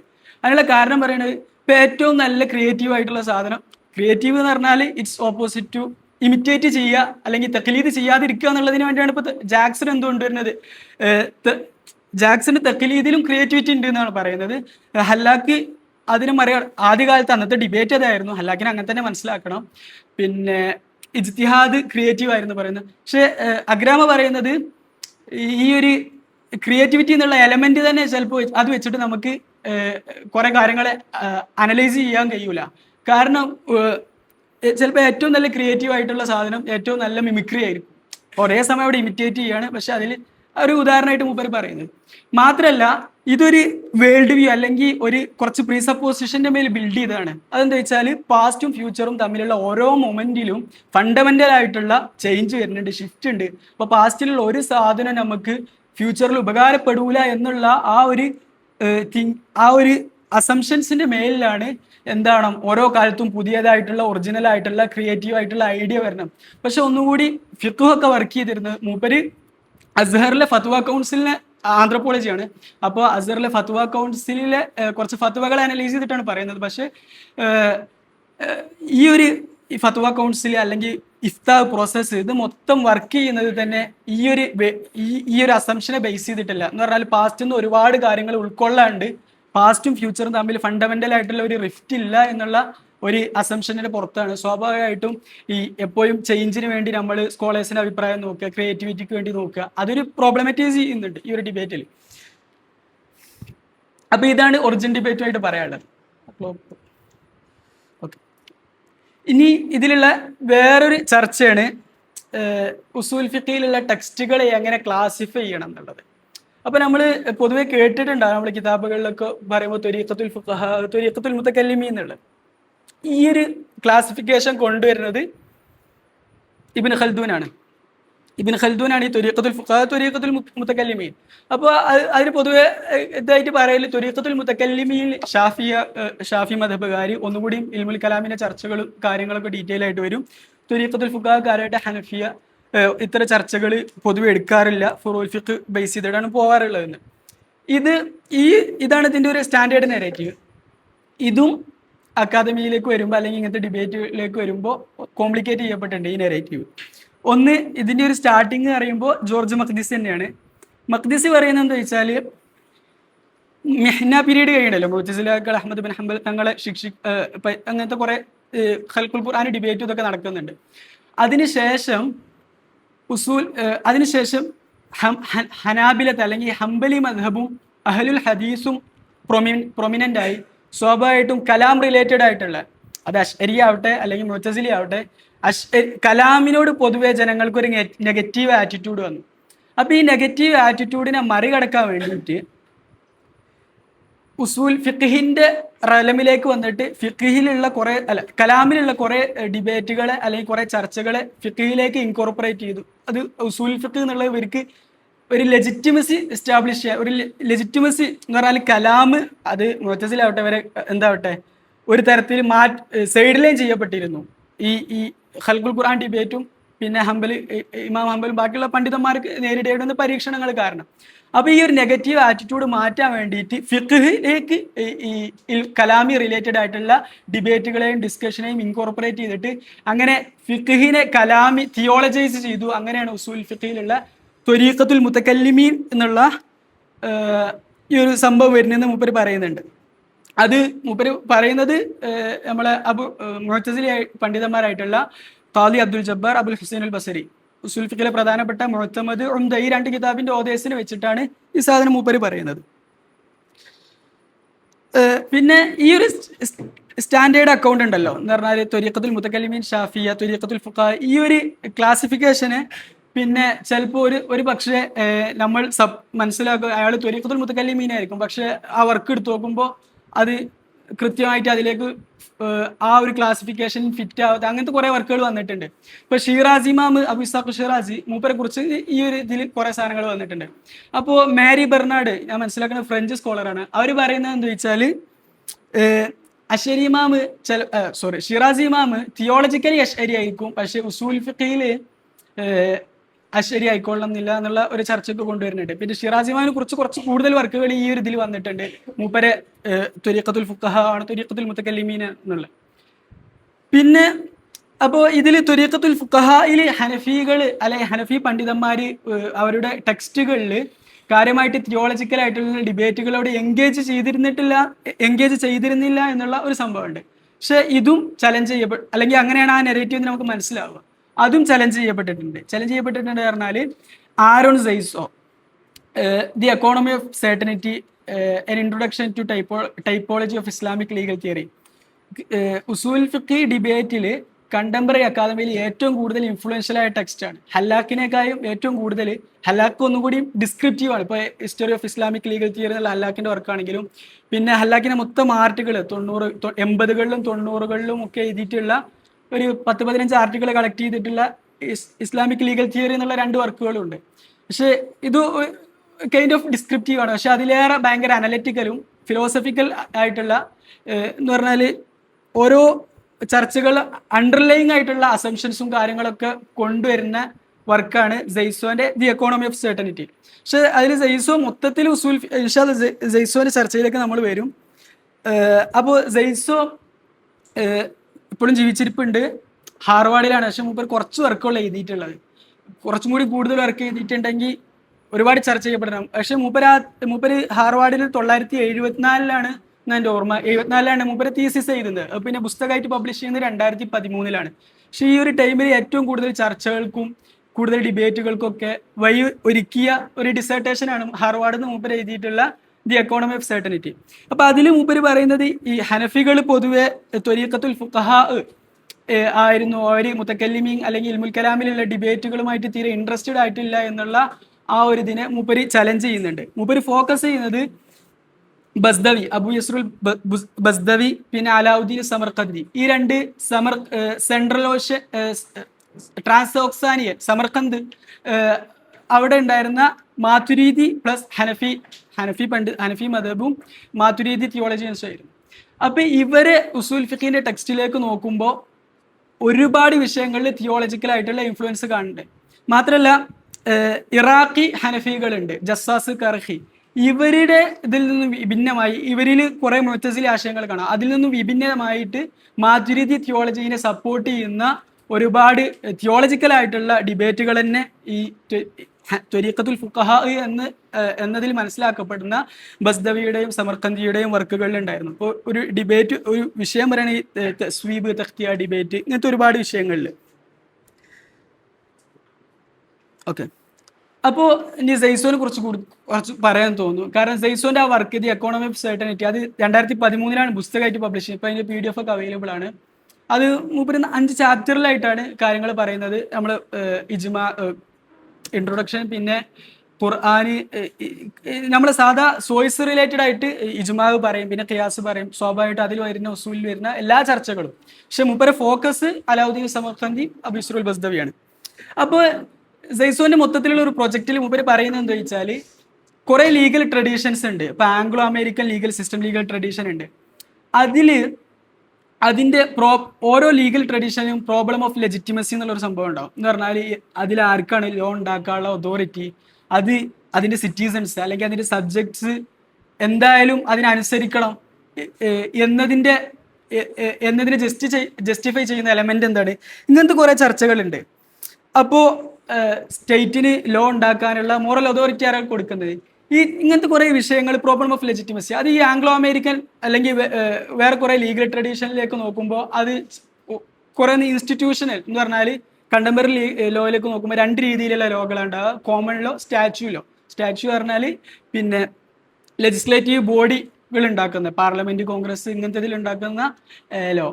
പിന്നെ കോമൺ ലോ എന്ന് പറഞ്ഞാൽ ഈ ഹിസ്റ്റോറിക്കൽ ആയിട്ടുള്ള ജഡ്ജിമാരെ നമ്മൾ മറ്റേ പ്രസിഡൻസി എന്ന് പറയില്ല, അങ്ങനെയൊക്കെ വരുന്ന ലോകൾ. അപ്പൊ ഇതിൽ കോൺഫ്ലിക്റ്റ് ഉണ്ടാകുമ്പോൾ സ്വാഭാവികമായിട്ടും സ്റ്റാച്യൂലോ ലെജിസ്ലേറ്റീവ് ബോഡികൾ ലെജിസ്ലേറ്റ് ചെയ്യുന്ന നിയമത്തിന് പ്രാബല്യം കൊടുക്കണം എന്നാണ്. അപ്പോൾ ഇങ്ങനെ ഇൻസ്റ്റിറ്റ്യൂഷൻ ബേസ് ലെജിസ്ലേറ്റീവ് ബോഡി, പിന്നെ ജുഡീഷ്യൽ തീരുമാനങ്ങൾ, ഇങ്ങനെയാണ് കണ്ടംപററി അല്ലെങ്കിൽ ആംഗ്ലോ അമേരിക്കൻ ലോ ഈ ലോ ഒക്കെ വർക്ക് ചെയ്യുന്നത്. പക്ഷേ ഇസ്ലാമിക് ലോയിൽ വരുമ്പോൾ ഇതിന്റെ പ്രോബ്ലം ഓഫ് ലെജിറ്റിമസി എന്നുള്ളത് അനലൈസ് ചെയ്യപ്പെടുന്നതും അഡ്രസ്സ് ചെയ്യപ്പെടുന്നതും എപ്പിസ്റ്റമോളജിക്കൽ ലൈനിലാണ് സെയ്സ് പറയുന്നത്. എപ്പിസ്റ്റമോളജിക്കൽ ലൈനിൽ പറഞ്ഞിട്ട് മൂപ്പർ പറയുന്നത് 2 കാറ്റഗറി വെച്ചിട്ടാണ് ഈ സാധനം മൊത്തം ചർച്ച ചെയ്യപ്പെടുന്നത്. സേർട്ടനിറ്റി, അൺസേർട്ടനിറ്റി, അല്ലെങ്കിൽ സേർട്ടനിറ്റി, പ്രോബബിലിറ്റി എന്നുള്ള ലൈനിലാണ് ഉസൂൽ ഫിഖിലുള്ള ഈ പ്രോബ്ലം ഓഫ് ലെജിറ്റിമസി അല്ലെങ്കിൽ ഏത് ചർച്ചയും ഈ സേർട്ടനിറ്റി, പ്രോബബിലിറ്റി എന്നുള്ള ഈ രണ്ട് കാറ്റഗറിയുടെ ചുറ്റിത്തിരിഞ്ഞാണ് ഈ ചർച്ചകൾ നടക്കുന്നതെന്ന് മൂപ്പര് പറയുന്നുണ്ട്. അപ്പോൾ എന്നിട്ട് മൂപ്പര് typology of Islamic introduction to typology of Islamic legal theory എന്നാണ്. അപ്പോൾ മൂപ്പര് വെക്കുന്ന ഒരു ക്ലാസിഫിക്കേഷൻ എന്ന് വെച്ചാൽ ഉസൂൽ ഫിഖിലുള്ള മൊത്തം വർക്കുകൾ എടുത്തു നോക്കും, അത് നമുക്ക് 2 കാറ്റഗറി ആക്കി തിരിക്കാൻ കഴിയും. ഒന്ന് ഫോർമലിസ്റ്റിക്, 2 മെറ്റീരിയലിസ്റ്റിക്. മൂപ്പര് കണ്ടംപററി ലീഗൽ ഫിലോസഫിയിലുള്ള കുറച്ച് അനലിറ്റിക്കൽ സംഭവങ്ങൾ എടുത്തിട്ട് പറയാം. അപ്പോൾ ഫോർമലിസ്റ്റിക് എന്ന് പറയുമ്പോൾ ലീഗൽ സോഴ്സ് സേർട്ടൻ ആയാൽ മതി. നമ്മൾ എവിടുന്നാണോ ലോ ഡിറൈവ് ചെയ്യുന്നത് അതിൻ്റെ സോഴ്സുകൾ സേർട്ടനായിട്ട് എസ്റ്റാബ്ലിഷ് ചെയ്യപ്പെട്ടാൽ മതി. എന്നാൽ അതിന്ന് ഡിറൈവ് ചെയ്യപ്പെടുന്ന ആക്ച്വൽ ലോസ് എന്തായിക്കൊള്ളുന്നില്ല, നെസസറിലി സേർട്ടൻ ആയിക്കൊള്ളുന്നില്ല, അതൊരു ഗലബത്തുള്ള തന്നെ അല്ലെങ്കിൽ പ്രോബബിലിസ്റ്റിക് ആയാൽ മതി എന്നുള്ളതാണ്. ഈ ഒരു ഫോർമലിസ്റ്റിക് ഫ്രെയിം വർക്കിലായിരുന്നു ഉസൂൽ ഫിഖിലുള്ള അധിക പണ്ഡിതന്മാരും അല്ലെങ്കിൽ അധിക സ്കൂളുകളും ഉണ്ടായിരുന്നത് എന്ന് മൂപ്പര് പറയുന്നുണ്ട്. ഇതിന്റെ ഓപ്പോസിറ്റ് ആയിട്ടാണ് മെറ്റീരിയലിസ്റ്റിക് എന്ന് പറഞ്ഞാൽ ഫോർമലൈസേഷനിൽ സോഴ്സ് മാത്രം സേർട്ടൻ ആയാൽ മതി മൂപ്പര് അഭിപ്രായ പ്രകാരം. മെറ്റീരിയലിസ്റ്റിക് ആകുമ്പോൾ സോഴ്സ് എന്തായാലും സേർട്ടൻ ആവണം, അതിന് പുറമെ പ്രൊസീജിയേഴ്സ്, അതിന്ന് ഈ ലോ ഡിറൈവ് ചെയ്യുന്ന പ്രോസസ്സും അല്ലെങ്കിൽ അതിന്ന് നമുക്ക് ഡിറൈവ് ചെയ്ത് കിട്ടുന്ന ലോയും എന്താവണം, സേർട്ടൻ ആവണം, പ്രോബബിലിസ്റ്റിക് ആവാൻ പറ്റില്ല. ഇതിന്റെ പുറത്താണ് ഖിയാസിൽ എന്താണ് ഒരു പ്രോബബിലിസ്റ്റിക് ആയിട്ടുള്ള ഗ്രൗണ്ട് അവിടെ ഉണ്ട്. കാരണം ഒരു ഫർഉം അസ്ലും വരുമ്പോൾ ഫർഇന് അസ്ലിന്റെ ഹുക്കും ഉണ്ടാവാൻ ഏത് കാരണമാവാം, ഇന്ന കാരണം എന്നുള്ളത് അവിടെ ഒരു പ്രോബബിലിസ്റ്റിക് ഗ്രൗണ്ടിലാണ്. പല കാരണങ്ങളാവാം, നിങ്ങൾ മസാലിക്കും ജമീലും ഇതൊക്കെ പഠിച്ചതാണ്. അപ്പൊ അതിന് ഈ നമ്പർ ഓഫ് ക്വാളിറ്റീസ് അല്ലെങ്കിൽ ആട്രിബ്യൂട്ട്സ് ഇന്ന ആട്രിബ്യൂട്ടാണ് ഇവിടെ ഹുക്കും വരാൻ കാരണം എന്നുള്ളത് അവിടെ അത്ര സേർട്ടൻ അല്ലാത്തൊരു പ്രോബബിലിറ്റി, പക്ഷെ അതിന് ഗസാലി ബാക്കിയുള്ളവരൊക്കെ ജസ്റ്റിഫൈ ചെയ്യുന്നുണ്ട്. അപ്പോൾ സ്വാഭാവികമായിട്ടും ഈ മെറ്റീരിയലിസ്റ്റിക് ഫ്രെയിം വർക്കിന് ഈ പ്രോബബിലിസ്റ്റിക് ആയിട്ടുള്ള ലോ ഡിറൈവേഷൻ പറ്റൂല. അതുകൊണ്ടാണ് ഖിയാസിനെ ഇൻകാർ ചെയ്യുന്നത്. ഇതിൽ മൂപ്പര് ഉദാഹരണമായിട്ട് പറയുന്നത് ലാഹിരി മദ്ഹബ് അല്ലെങ്കിൽ ഇബ്നു ഹസ്മ്, പിന്നെ ഷിയാക്കളിലുള്ള ആദ്യകാലത്തെ ഇസ്നാശരിയ വിഭാഗം, പിന്നെ ഇവരൊക്കെ ഇതാവുന്നത് നിലച്ചു പോകുന്നുണ്ട്. അപ്പോൾ ഈ മെറ്റീരിയലിസ്റ്റിക് ആൻഡ് ഫോർമലിസ്റ്റിക് ഇതിനെ പിന്നെ കോംപ്ലിക്കേറ്റ് ചെയ്യപ്പെട്ടിട്ടുണ്ട്. ഇപ്പോൾ ഒരേ സെയ്സോ ഫോർമലിസ്റ്റിക് ആയി എന്ന് പറയുന്ന ആൾക്കാരനെ ചിലപ്പോൾ എന്തായിട്ടുണ്ടാവും. ഇപ്പോൾ സുഹൈറ സിദ്ദീഖിന്റെ ജുവൈനി ഇമാമിനെ കുറിച്ചുള്ള വർക്കുണ്ട്, law and politics under Abbasid an intellectual portrait of ഇമാമുൽ ജുവൈനി. അപ്പോൾ അതിൽ ഈ ഒരു നീറ്റായിട്ടുള്ള ക്ലാസിഫിക്കേഷൻ ചലഞ്ച് ചെയ്യുന്നുണ്ട്. ഒരേ സമയം പ്രോസസ്സിലും അല്ലെങ്കിൽ ലോ ഡിറൈവ് എന്നുള്ള ആ പ്രോസസ്സിലും ഒരു തരത്തിലുള്ള പ്രാക്ടിക്കൽ ആയിട്ടുള്ള സേർട്ടനിറ്റിക്ക് വേണ്ടിയിട്ട് സ്കോളേഴ്സ് അതിന് വേണ്ടിയിട്ട് നടന്നിരുന്നു, അല്ലെങ്കിൽ അതിന്റെ ക്വസ്റ്റ് ഫോർ സേർട്ടനിറ്റി എന്നുള്ള സംഭവം ഉണ്ടായിരുന്നു പറഞ്ഞിട്ട്. പക്ഷെ ഈ ഒരു ക്ലാസിഫിക്കേഷന് സെയ്സ് മുന്നോട്ട് വെക്കുന്നുണ്ട്. അപ്പോൾ ഇതാണ് ഇതിലുള്ള ഒരു ചർച്ച. പിന്നെ ഇതിലുള്ള കണ്ടംപററി അക്കാദമിയിലുള്ള വേറൊരു ചർച്ചയാണ് ഉസൂലും ഫുറൂവും തമ്മിലുള്ള റിലേഷൻ എന്തായിരുന്നു, അല്ലെങ്കിൽ ശരിക്കും ഉസൂലിന്റെ ഫംഗ്ഷൻ എന്തായിരുന്നു എന്നുള്ളത്. അതിൽ 2 രീതിയിലുള്ള ആർഗ്യുമെന്റ് അതിലുണ്ട്. ഒന്ന് പറയുന്നത് ഹല്ലാക്ക് ഈ ലീഗൽ മെത്തഡോളജി അല്ലെങ്കിൽ ലീഗൽ തിയറി വരുന്ന ജൂറിസ്റ്റുകൾക്ക്, ഫ്യൂച്ചറായിട്ട് ഇത് വളർന്നു വരുന്ന ജൂറിസ്റ്റുകൾക്ക് ഗൈഡ് ചെയ്യാൻ വേണ്ടിയിട്ടുള്ള ഒരു ഫ്രെയിം വർക്ക് ഒരുക്കി കൊടുത്തിട്ട് എന്ന് പറഞ്ഞാൽ അതിനൊരു പ്രാക്ടിക്കൽ ആയിട്ടുള്ള ഒരു ഡൈമെൻഷൻ ഉണ്ട്. വെറും ലോ ഡിറൈവ് ചെയ്യുക എന്നുള്ളതിന്, അതിനുള്ള മെത്തഡോളജി എന്നുള്ളതിന് പകരം ഇത് മൊത്തം മനസ്സിലാക്കിയിട്ട് ഇനി പുതിയ കേസുകളിൽ എങ്ങനെ ലോ ഡിറൈവ് ചെയ്യണം, ഇങ്ങനെയുള്ള ആർഗ്യുമെന്റാണ് ഹല്ലാക്ക് വെക്കുന്നത്. വേറൊരു ഇത് ജാക്സൺ ഒക്കെ പറയുന്നത് ഓൾറെഡി എക്സിസ്റ്റിംഗ് ആയിട്ടുള്ള ലോസിനെ മദ്ഹബിൽ ഓൾറെഡി ഉള്ള നിയമത്തിനെ ജസ്റ്റിഫൈ ചെയ്യുക എന്നുള്ള അല്ലെങ്കിൽ സെറ്റ് ഓഫ് ഡോക്ട്രിൻസിനെ ജസ്റ്റിഫൈ ചെയ്യുക എന്നുള്ള റീസെന്റ് ഡിഫൻസിൽ മദ്ഹബിക്ക് ലോക്ക് കൊടുക്കുക എന്നുള്ളതാണ് ഈ നോർമാൻ കൾഡർ എന്ന് പറഞ്ഞിട്ട് ഒരു സ്കോളർ ഉണ്ട്. മുമ്പ് മരിച്ചുപോയി 1999 കുറെ മുമ്പ്. അപ്പോൾ മൂപ്പര് ഇമാം നവവിയുടെ മജ്മൂ എടുത്തു നോക്കിയിട്ട് ഇമാം നവവിയുടെ മജ്മൂയിൽ എങ്ങനെയാണ് ഉസൂൽ ഫിഖ് വർക്ക് ചെയ്യുന്നത്, ഫുറൂൽ ഫിഖിലുള്ള ഒരു കിതാബായിട്ടുള്ള മജ്മൂയിൽ എങ്ങനെയാണ് ഉസൂൽ ഫിഖ് വർക്ക് ചെയ്യുന്നത്. അപ്പോൾ മൂപ്പര് പറയുന്നത് മദ്ഹബിലുള്ള ഡിസഗ്രിമെന്റ്സും ഡിബേറ്റിനും ജസ്റ്റിഫൈ ചെയ്യാൻ വേണ്ടിയിട്ടാണ് ഉസൂൽ ഫിഖിന്റെ ഫംഗ്ഷൻ എന്നുള്ളത് മൂപ്പര് പറയുന്നുണ്ട്. ഇതിലൊരു ഈ ഒരു റിലേഷൻ ബിറ്റ്വീൻ ഫുറു ആൻഡ് ഉസൂൽ എന്നുള്ള ഡിബേറ്റിൽ ഒന്നും കൂടി രസകരമായിട്ടുള്ള അല്ലെങ്കിൽ ഒന്നും കൂടി നല്ല നമുക്കൊക്കെ ഇത് ഒരേ സമയം ഫുറുവും ഉസൂലും പരസ്പരം ഡിസ്കണക്റ്റഡ് ആയിരുന്നില്ല.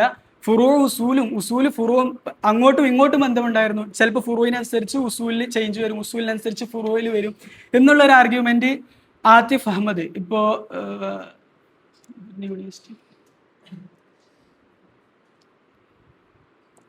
സാൻഡ് ബർബറ ആ യൂണിവേഴ്സിറ്റിയാണ്. അപ്പോൾ അവര് structural Inter relations in Islamic law എന്നുള്ള എന്ന് പറഞ്ഞാൽ തഹ്രീജുൽ ഫുറൂഇ അലൽ ഉസൂൽ എന്നുള്ള ഒരു സംഭവം ഉണ്ട്. അതിൽ വന്നിട്ടുള്ള ഇപ്പോൾ ഇമാം ഇസ്നവിന്റെ കിതാബ് അങ്ങനെ ഒരു 6ഓളം ടെക്സ്റ്റ് എടുത്തിട്ട് ഇത് ഈ രണ്ട് ഫുറൂവും ഉസൂലും തമ്മിൽ മ്യൂച്വൽ ഇൻഫ്ലുവൻസ് ആയിരുന്നു എന്നുള്ള ഒരു ആർഗ്യുമെന്റ് പറയുന്നുണ്ട്. ഇപ്പൊ മൊത്തത്തിൽ ഇതൊരു പറഞ്ഞത് ഒറിജിൻ ഡിബേറ്റ്, പിന്നെ എങ്ങനെയാണ് ഉസൂൽ ഫിഖിലെ ടെക്സ്റ്റുകളെ ക്ലാസിഫൈ ചെയ്യേണ്ടത് അതിലുള്ള ഒരു ചർച്ച, പിന്നെ ഉസൂലും ഫുറൂവും തമ്മിലുള്ള ചർച്ച, ഇതൊക്കെയാണ്. ഇനി ഉസൂൽ ഫിഖിൽ കൂടുതൽ സാധ്യതകൾ ഉള്ളതും നിങ്ങൾക്കൊക്കെ ചെയ്യാൻ പറ്റുന്നതും ഇപ്പോൾ ഒരുപാട് വർക്കുകൾ വന്നിരിക്കുന്ന ഒരു ഫീൽഡാണ് ഉസൂൽ ഫിഖിലുള്ള ഇന്റലക്ച്വൽ ആയിട്ടുള്ള കുറെ ഡിബേറ്റുകൾ ഉണ്ടാവും. കുറെ ഡിബേറ്റുകൾ നമ്മളിപ്പോൾ ജമ്മിലൊക്കെ കുറെ മസ്അലത്ത് എന്ന് പറഞ്ഞിട്ട് പറയുന്ന കുറെ കാര്യങ്ങൾ ഇതിനെ ആസ്പദമാക്കിയിട്ട് കുറെ വർക്കുകളും കുറെ ഇതും വന്നിട്ടുണ്ട്. അപ്പോൾ ഇതിൽ ജെയ്സോനെ ഞാൻ പറഞ്ഞല്ലോ, ജെയ്സോ ഈ ചർച്ചകൾ മൊത്തം എടുത്തിട്ടാണ് ഇതിലുള്ള ഇന്റലക്ച്വൽ ഡിബേറ്റ് എടുത്ത് മൊത്തമാണ് ലീഗൽ എപ്പിസ്റ്റമോളജി എന്നുള്ള ഫ്രെയിംവർക്ക് എന്നാണ് മൂപ്പര് ഇതിനെ മൊത്തം അനലൈസ് ചെയ്യുന്നത്. ഈ സെർട്ടനിറ്റി, പ്രോബബിലിറ്റി, ഈ രണ്ട് എലമെന്റ് വെച്ചിട്ടാണ് ഈ ചർച്ചകൾ മൊത്തം മൂപ്പര് അനലൈസ് ചെയ്യാൻ ശ്രമിക്കുന്നത്. ഇതിലുള്ള വേറൊരു സ്കോളറാണ് 1995 കെവിൻ റൈൻഹാർട്ട് ബിഫോർ റവലേഷൻ എന്നുള്ള. നമ്മൾ ജമ്മിലൊക്കെ ഹുക്കുമുൽ അഫ്ആൽ ഖബല ഉറൂദി ശർഇ എന്നുള്ള ചർച്ച നടക്കുന്നുണ്ടാവും. ഹക്കമത്തിൽ മുഅ്തസിലത്തുൽ അഖ്ല ഇബാറത്തുള്ള. അപ്പൊ ഇതൊരു ഡിബേറ്റ് ആയിരുന്നു. അന്നത്തെ മുഅ്തസിലത്തും അശായറത്തും ഇവർക്ക് ഇടയിലുള്ള ഒരു ഡിബേറ്റ് ആയിരുന്നു. അപ്പൊ ഈ ഡിബേറ്റിനെ എടുത്തിട്ട് ബിഫോർ റവലേഷൻ കോംപ്ലക്സ് എന്ന് നമുക്ക് വിളിക്കുന്നത് എന്ന് പറഞ്ഞാൽ വഹി വരുന്നതിന് മുമ്പുള്ള അഫ്ആലിന്റെ സ്റ്റാറ്റസ് എന്തായിരുന്നു, അതിനെ കുറിച്ച് ഉസൂൽ ഫിഖിയിൽ ക്ലാസിക്കൽ ടെക്സ്റ്റുകൾ ഒരുപാട് ഡിബേറ്റുകൾ നടക്കുന്നുണ്ട്. അപ്പോൾ ഇതിൽ നമുക്ക് നോക്കുമ്പോൾ മൊത്തത്തിൽ 3 അഭിപ്രായമായിരിക്കും കാണാൻ കഴിയുണ്ടാവുക. ഒരു ടീം പറയും എല്ലാ ആക്ഷൻസും പെർമിറ്റഡ് ആണ്, മുബാഹാണ്. വേറൊരു ടീം പറയും എല്ലാതും മഹ്ദൂറാണ്. വേറൊന്ന് തവഖുഫ്.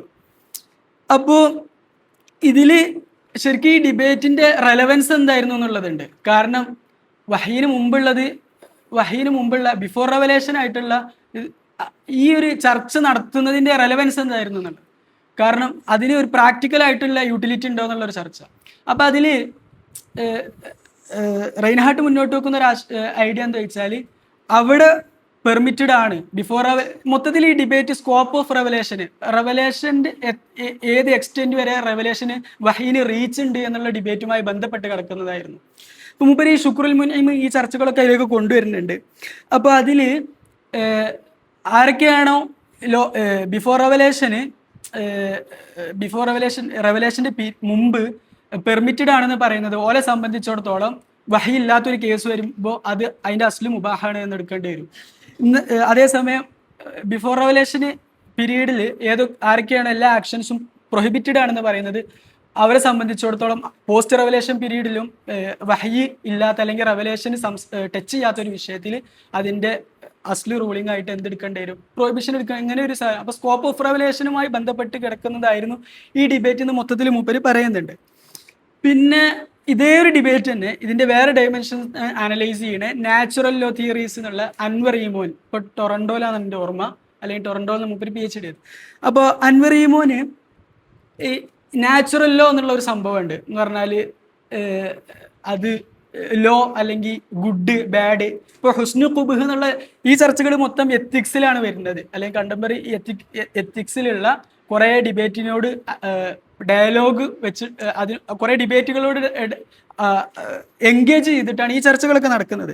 അപ്പോൾ നാച്ചുറൽ ലോ തിയറീസ് എന്ന് പറയുമ്പോൾ മോറൽ ആൻഡ് എത്തിക്കൽ സ്റ്റാൻഡേർഡ്സ് അത് മനുഷ്യന് അത് യൂണിവേഴ്സലാണ്, അത് മനുഷ്യന് റീസൺ വഴി ഡിസ്കവർ ചെയ്യാൻ പറ്റും. അത് സൊസൈറ്റലോ കൾച്ചറലോ ആയിട്ടുള്ള നോംസിനായിട്ടും അതിൽ നിന്ന് ഇൻഡിപെൻഡൻ്റ് ആയിട്ട് തന്നെ ഇത്തരം കാര്യങ്ങൾ മനസ്സിലാക്കാൻ പറ്റും എന്നുള്ള അതാണ് നാച്ചുറൽ ലോ തിയറീസ്. അപ്പോൾ അൻവറിമോന് ശരിക്കും ഇസ്ലാമിൽ നാച്ചുറൽ ലോ തിയറീസ് ഉണ്ടോ എന്നുള്ള ഒരു സംഭവമാണ്. ഒരു പക്ഷേ നമുക്ക് കോൺട്രഡിക്റ്റഡ് ആയി തോന്നും, പക്ഷെ കാരണം ദൈവികമായിട്ടുള്ള ഒരു വ്യവസ്ഥയിൽ എങ്ങനെയാണ് നാച്ചുറൽ ലോ തിയറീസിക്ക് പ്ലേസ് ഉണ്ടാവുക എന്നുള്ളത് മൂപ്പര് പറയുന്നത് വളരെ കൂടുതൽ സ്പേസ് അല്ലെങ്കിൽ കൺസിഡറബിൾ ആയിട്ടുള്ള ഒരു സ്പേസ് നാച്ചുറൽ ലോ തിയറീസിക്ക് ഉണ്ടായിരുന്നു. അതിൽ മൂപ്പര് പറയുന്നത് സോഫ്റ്റ് നാച്ചുറലിസ്റ്റ്, ഹാർഡ് നാച്ചുറലിസ്റ്റ് ഇങ്ങനത്തെ രണ്ട് ടീം നമുക്ക് കാണാൻ കഴിയും. പൊതുവെ മുഅ്തസിലത്തൊക്കെ അല്ലെങ്കിൽ ഹുക്കുമ അക്കൽ കൊണ്ട് കണ്ടെത്താൻ പറ്റും എന്നുള്ളത് ഹാർഡ് നാച്ചുറലിസ്റ്റും, അശായറത്ത് പഠിച്ചോനെ അങ്ങനെ നിർബന്ധമൊന്നുമില്ല, പക്ഷെ പഠിച്ചോന്റെ റഹ്മത്ത് കൊണ്ട് ഹിക്കുമത്തും ഇതൊക്കെ വെച്ചിട്ടുണ്ട് എന്ന് പറയുന്ന സംഭവം അതിനെ സോഫ്റ്റ് നാച്ചുറലിസ്റ്റുമായിട്ട് മൂപ്പര് അതിനെ ഇതാകുന്നുണ്ട്. അപ്പോൾ ഇതൊക്കെ ഈ ഒരു ചർച്ചയിൽ നടക്കുന്നത്. ഈ ചർച്ച പറഞ്ഞാൽ എത്തിക്കലി ഹുസ്നു ഖുബ്ഹ് റിലേറ്റഡ് അശായറ മുഅ്തസില ഡിബേറ്റിനെ ഫോക്കസ് ചെയ്തിട്ട് വരുന്ന കുറച്ച് ചർച്ചകൾ.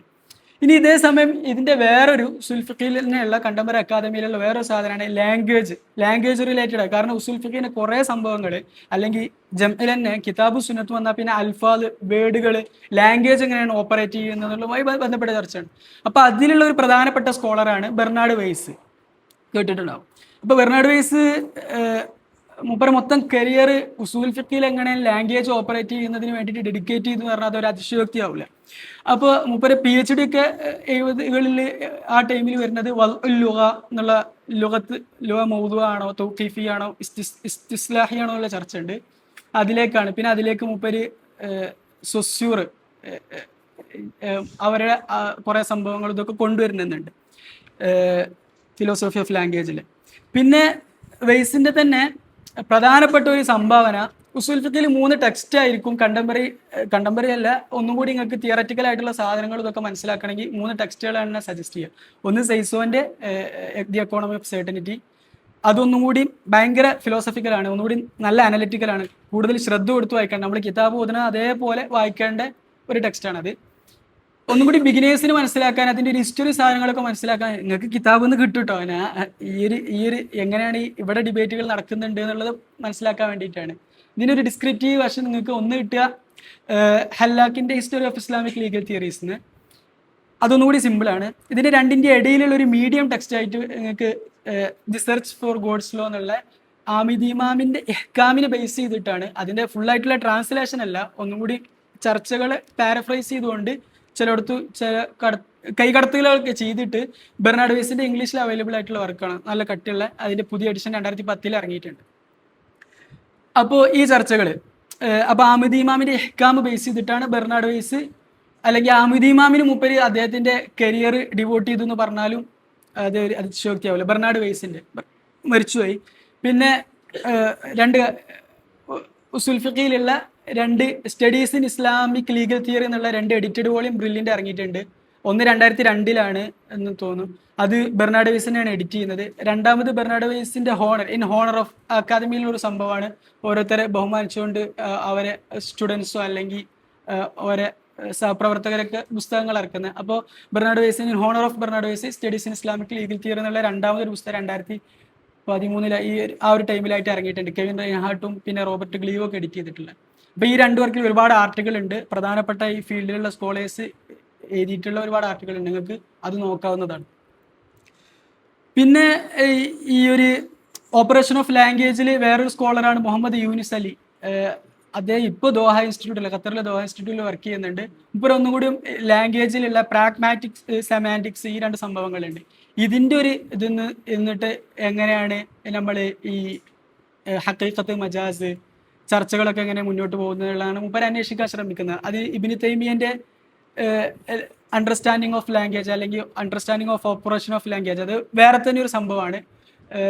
അത് അബ്ദുറഹ്മാൻ മുസ്തഫ എന്ന് പറഞ്ഞിട്ടൊരു സ്കോളർ ഉണ്ട്, അവരും വിറ്റ്ഗെൻസ്റ്റീന് കണ്ടംപററി ഇതിലേക്ക് വരുമ്പോൾ, അനലിറ്റിക് ഫിലോസഫിയിലേക്ക് വരുമ്പോൾ, ഫിലോസഫി ഓഫ് ലാംഗ്വേജിലുള്ള ഒരു പ്രധാനപ്പെട്ട സ്കോളറാണ് ലുഡ്വിഗ് വിറ്റ്ഗെൻസ്റ്റീൻ എന്നുള്ളത്.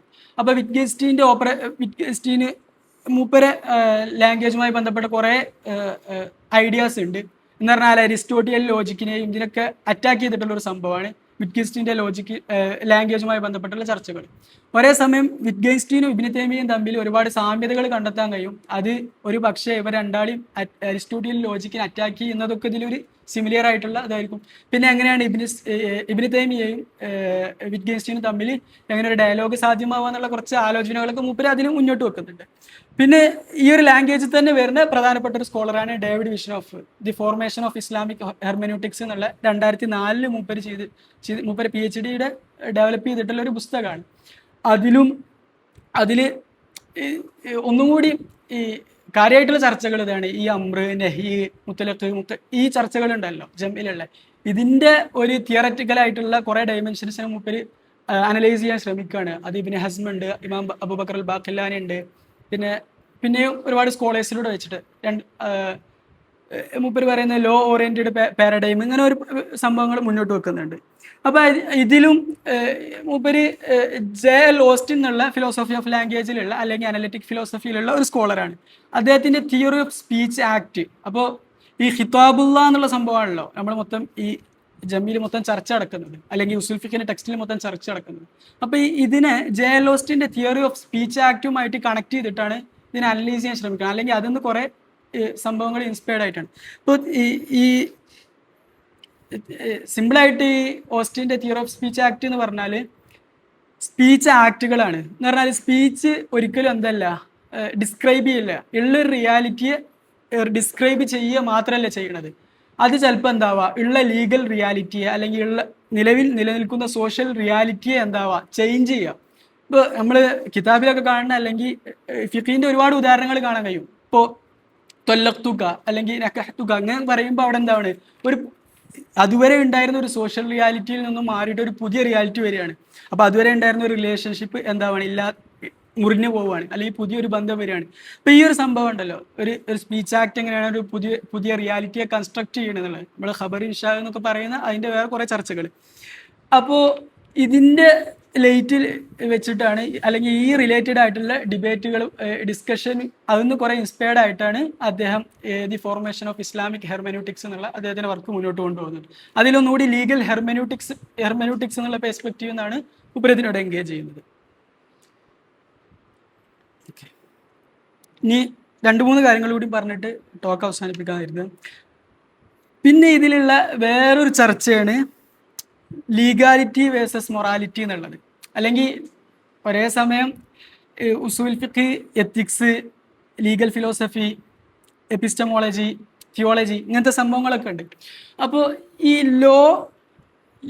ലോയും എത്തിക്സും രണ്ടും സെപ്പറേറ്റ് ആണോ, അതോ രണ്ടും എസെൻഷ്യലി ഒന്നാണോ എന്നുള്ളൊരു ചർച്ച കാലങ്ങളായിട്ട് ഉള്ളൊരു ചർച്ചയാണ്. അത് നമ്മളെ ക്ലാസിക്കൽ ഉലമാക്കൾക്കിടയിൽ നടന്നിട്ടുണ്ട്, അല്ലെങ്കിൽ അതിൻ്റെ ഒരുപാട് ഉദാഹരണങ്ങൾ കാണാൻ കഴിയും. ഇപ്പോഴും നിലവിൽ ഇസ്ലാമിക് സ്റ്റഡീസിലും നിലവിലുള്ള ഒരു ഡിബേറ്റാണ്. അപ്പോൾ ഇതിന് ഒന്നുകൂടി മനസ്സിലാകാൻ പറ്റുന്ന ഒരു ഉദാഹരണം, ലോയും നമ്മൾ പലപ്പോഴും മനസ്സിലാക്കും, അല്ലെങ്കിൽ ഇസ്ലാമിക് ലോ എന്ന് പറയുമ്പോൾ അത് ഇറ്റ് സെൽഫ് മൊറാലിറ്റിയാണ്, അല്ലെങ്കിൽ ഇറ്റ് സെൽഫ് എത്തിക്കലായിട്ടുള്ളൊരു സംഭവമാണ്. അത് എനിക്കറിയില്ല, നമുക്കതിനെ പല രീതിയിൽ അപ്രോച്ച് ചെയ്യാം. എന്ന് പറഞ്ഞാൽ ലോക്ക് അതിൻ്റേതായിട്ടുള്ള ലിമിറ്റേഷൻസ് ഉണ്ട്. ഇപ്പോൾ പ്രൊസീജിയറൽ ലോ ആകുമ്പോൾ ഞാൻ ഒരു ഉദാഹരണം പറയാം. ബേബർ യോഹാൻസ് എന്നുള്ളൊരു സ്കോളർ ഉണ്ട്, contingency in a sacred law എന്നുള്ള വർക്ക് ചെയ്തിട്ടുള്ള. മൂപ്പര് ഒന്നുകൂടി ഫ്രഞ്ചിലൊക്കെയാണ് കൂടുതൽ എഴുതാറുള്ളത്, പക്ഷേ ഇംഗ്ലീഷിന് കുറേ വർക്കുകൾ, കുറച്ച് ആർട്ടിക്കിളൊക്കെ അദ്ദേഹത്തിൻ്റെതായിട്ടുണ്ട്. കഴിഞ്ഞ വർഷം മരിച്ച് ഹാർവാർഡിലാണ് ഉണ്ടായിരുന്നത്. അപ്പോൾ യോഹാൻസന്റെ 2004 വന്നിട്ടുള്ള ഒരു ആർട്ടിക്കിളിൽ മൂപ്പര് ഈ സംഭവം പറയുന്നുണ്ട്. മൂപ്പര് കാലങ്ങളായിട്ട് പറയുന്ന, അല്ലെങ്കിൽ മൂപ്പര് എൻ്റെ ഒരു പ്രൊജക്റ്റാണ്. അതിൽ പറയണതെന്ന് വെച്ചാൽ ഒരു ഉദാഹരണം പറയാം. ഇപ്പോൾ ഒരു സ്ത്രീ വന്നിട്ട് കാലിൻ്റെ മുമ്പിൽ വന്ന് പറയണെന്ത്, അവളെ ഹസ്ബൻഡ്, ആ സ്ത്രീയുടെ ഹസ്ബൻഡ് ഡിവോഴ്സ് ചെയ്തിട്ടുണ്ട്. അതിന് തെളിവായിട്ട് എന്താവാണ് 2 സാക്ഷികളെയും കൊണ്ടുവരികയാണ്. അപ്പോൾ ഭർത്താവ് പറഞ്ഞു അത് നിഷേധിച്ചു, ഞാൻ തൊലാഖ് ചൊല്ലിയിട്ടില്ല എന്ന് പറഞ്ഞു. അങ്ങനെയാണെന്നുണ്ടെങ്കിൽ ഇപ്പോൾ കാലിൻ്റെ അടുത്ത് 2 സാക്ഷികളുണ്ട്, തെളിവുണ്ട്. ഭർത്താവ് നിഷേധിച്ചുകൊണ്ട് കാര്യമില്ല, കാരണം കാലിൻ്റെ അടുത്ത് തെളിവുണ്ടായതുകൊണ്ട് എന്തായി, കാലി ത്വലാഖ് സംഭവിച്ചിട്ടുണ്ടോ എന്ന് ചോദിക്കും. പക്ഷെ പിന്നെ ദിവസങ്ങൾക്ക് ശേഷം അല്ലെങ്കിൽ മാസങ്ങൾക്ക് ശേഷം എന്താണ്, ഈ രണ്ടാലൊരു സാക്ഷിയുമായിട്ട് ഈ ഭാര്യ പിന്നീട് റീമാരേജ് ചെയ്യാണ്. ഇങ്ങനത്തെ ഒരു കേസ്. അപ്പോൾ അങ്ങനത്തെ ഒരു ഇതിൽ ഈ സ്ത്രീയെ സംബന്ധിച്ചിടത്തോളം എന്താണ് ലോ, എന്താണ് എത്തിക്സ്? എത്തിക്കലി നോക്കുമ്പോൾ അവൾ ചെയ്യുന്നത് തെറ്റാണ്. കാരണം ഓള് ഈ രണ്ട് സാക്ഷികൾ കള്ളസാക്ഷികളായിരുന്നു, ഞാൻ പറയാൻ വിട്ടുപോയത്. അപ്പോൾ ഓൾ ഉണ്ടാക്കിയ സാക്ഷികളാണ്. അപ്പോൾ എത്തിക്കലി നോക്കുമ്പോൾ ഓൾ ചെയ്യുന്നത് പ്രോബ്ലമാറ്റിക് ആണ്, സിനയുടെ ഹുക്മിലേക്കാണ് വരിക. പക്ഷേ ലോ എന്താണ്, കാലി അവിടെ വിധിച്ചിട്ടുള്ളത് എന്താണ്? മറ്റേ കല്യാണം ആദ്യം ഡിസോൾവ് ചെയ്ത് പോയിട്ടുണ്ട്, ഇത് പുതിയൊരു മാരേജ് ആണ്. അപ്പോൾ ഇത് ഒരു ലോ എത്തിക്സും രണ്ടും വേർതിരിയുന്ന ഒരു പോയിന്റ് ആയിരിക്കും. ഇനി ഇതിൻ്റെ വേറൊരു ഉദാഹരണം, ഒരു സ്ത്രീ, ഇതിന് നേരെ ഓപ്പോസിറ്റ് അങ്ങനെ പറയാം. ഒരു സ്ത്രീ എന്താവാണ്, ഖാദിയുടെ അടുത്ത് വരികയാണ്. അപ്പോൾ സ്ത്രീ പറയുന്നതെന്ന് ചോദിച്ചാൽ, എൻ്റെ ഭർത്താവിന് ത്വലാഖ് ചൊല്ലിയിട്ടുണ്ട്, പക്ഷേ ത്വലാഖിൽ സമയത്ത് മൂപ്പര് സക്രാനായിരുന്നു, മദ്യപിച്ചിട്ടുണ്ട്. അപ്പോൾ ത്വലാഖ് സക്രാന് സംഭവിക്കുമെന്ന് വെച്ച് നോക്കുമ്പോൾ പക്ഷേ ഭർത്താവ് നിഷേധിക്കുകയാണ്. അങ്ങനത്തെ കേസിൽ പക്ഷേ ഇവിടെ തെളിവുകളൊന്നുമില്ല, ഇവിടെ ഷാഹിദായിട്ട് ആരും കൊണ്ടുവരുന്നില്ല. അങ്ങനത്തെ കേസിൽ തെളിവില്ലാത്തത് കൊണ്ട് തന്നെ ഭർത്താവിന് അനുകൂലമായിട്ട് അവിടെ ത്വലാഖ് നടന്നിട്ടില്ല എന്ന് ഖാദി ജഡ്ജി. പക്ഷെ അവിടെ ഈ സ്ത്രീയെ സംബന്ധിച്ചിടത്തോളം അവൾ ഇനി ആ ദാമ്പത്യ ജീവിതം കണ്ടിന്യൂ ചെയ്യാന്നുള്ളത് പ്രോബ്ലമാറ്റിക് ആണ്. ലീഗലി നോക്കുമ്പോൾ ഖാദി ജഡ്ജി നിങ്ങൾക്ക് കണ്ടിന്യൂ ചെയ്യാന്നുള്ളതാണ്. പക്ഷെ എത്തിക്കലി നോക്കുമ്പോൾ അവൾക്കറിയാം ഒരു കള്ള് കുടിച്ചിട്ട് ത്വലാഖ് ചൊല്ലിയിട്ടുണ്ട് എന്നുള്ളത്. പിന്നെ അവിടെ അപ്പോൾ പിന്നെ ലൈംഗിക ബന്ധത്തിന് വേണ്ടി അപ്രോച്ച് ചെയ്യുമ്പോൾ എന്താ ചെയ്യേണ്ടതെന്നുള്ളൊരു ചർച്ചയുണ്ട്. അതിൽ ഹനഫി മദ്ഹബിൽ വളരെ ഇൻട്രസ്റ്റിംഗ് ആയിട്ടുള്ള സംഭവം വിഷം കൊടുത്ത് വെള്ളത്തിൽ വിഷം കലർത്തി കൊല്ലുക എന്നുള്ളതാണ്. അവിടെ മുബാശറത്തും ഖത്ലിൻ്റെ ഹുക്കും വരാത്തുണ്ട്.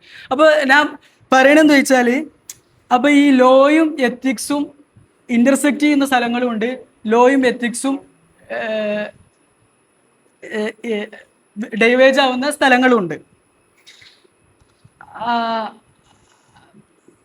അപ്പോൾ ഈ ഒരു ചർച്ച. പിന്നെ മക്കാസിദിന്റെ കണ്ടംപററി അല്ലെങ്കിൽ ഉസൂൽ ഫിഖിന്റെ ക്ലാസിക്കലിന് ജാബിർ ഉസ്താദ് ആ വിഷയത്തിൽ കൂടുതൽ പറയായിരിക്കും. മക്കാസിദ് എന്താവുന്നുണ്ട്, ഒരു കാലത്തേക്ക് വരുമ്പോൾ അത് ഭയങ്കര ഹൈലൈറ്റ് ചെയ്യപ്പെടുന്നുണ്ട്. ബാക്കിയുള്ള അല്ലെങ്കിൽ ഉസൂൽ ഫിഖിൽ ഒരു സബ് ഫീൽഡ് ആയിരുന്നു ക്ലാസിക്കൽ ഇതിൽ. പിന്നെ മക്കാസിദ് ഇതാവുന്നുണ്ട്. പക്ഷെ ഫെലിസിറ്റ സൊപ്പിസ് എന്നുള്ള ഒരു സ്കോളർ ഉണ്ട്, ജോർജ് ടൗണിൽ ഒരു താത്തയാണ്, ഒരു ലേഡി സ്കോളറാണ്. അവര് മസ്ലഹ ഈ ചർച്ചകൾ, അതേപോലെ 11th സെഞ്ച്വറിയിൽ എങ്ങനെയാണ് ഖിയാസിന്റെ അകത്ത് ഒരു എത്തിക്കൽ ടേൺ നടക്കുന്നുണ്ട്, ഈ മുനാസബ മസ്ലഹ റിലേറ്റഡ് ഡിസ്കഷൻ. പിന്നെ അതേപോലെ പുതിയൊരു വർക്കാണ്, മറിയം ഷെയ്ബാനി എന്നുള്ള ഒരു സ്കോളർ ഉണ്ട്, ഷിക്കാഗോന്ന് PhD ചെയ്തതാണ്. അവരെ ഇസുബിൻ അബ്ദുസലാമിനെ കുറിച്ചുള്ള Islamic legal philosophy and ethical turn, Islamic legal theory എന്നുള്ള വർക്കൊക്കെ വരുന്നുണ്ട്. അപ്പോൾ ഇതിലുള്ള ഒരു പ്രധാനപ്പെട്ട ചർച്ചയാണ്.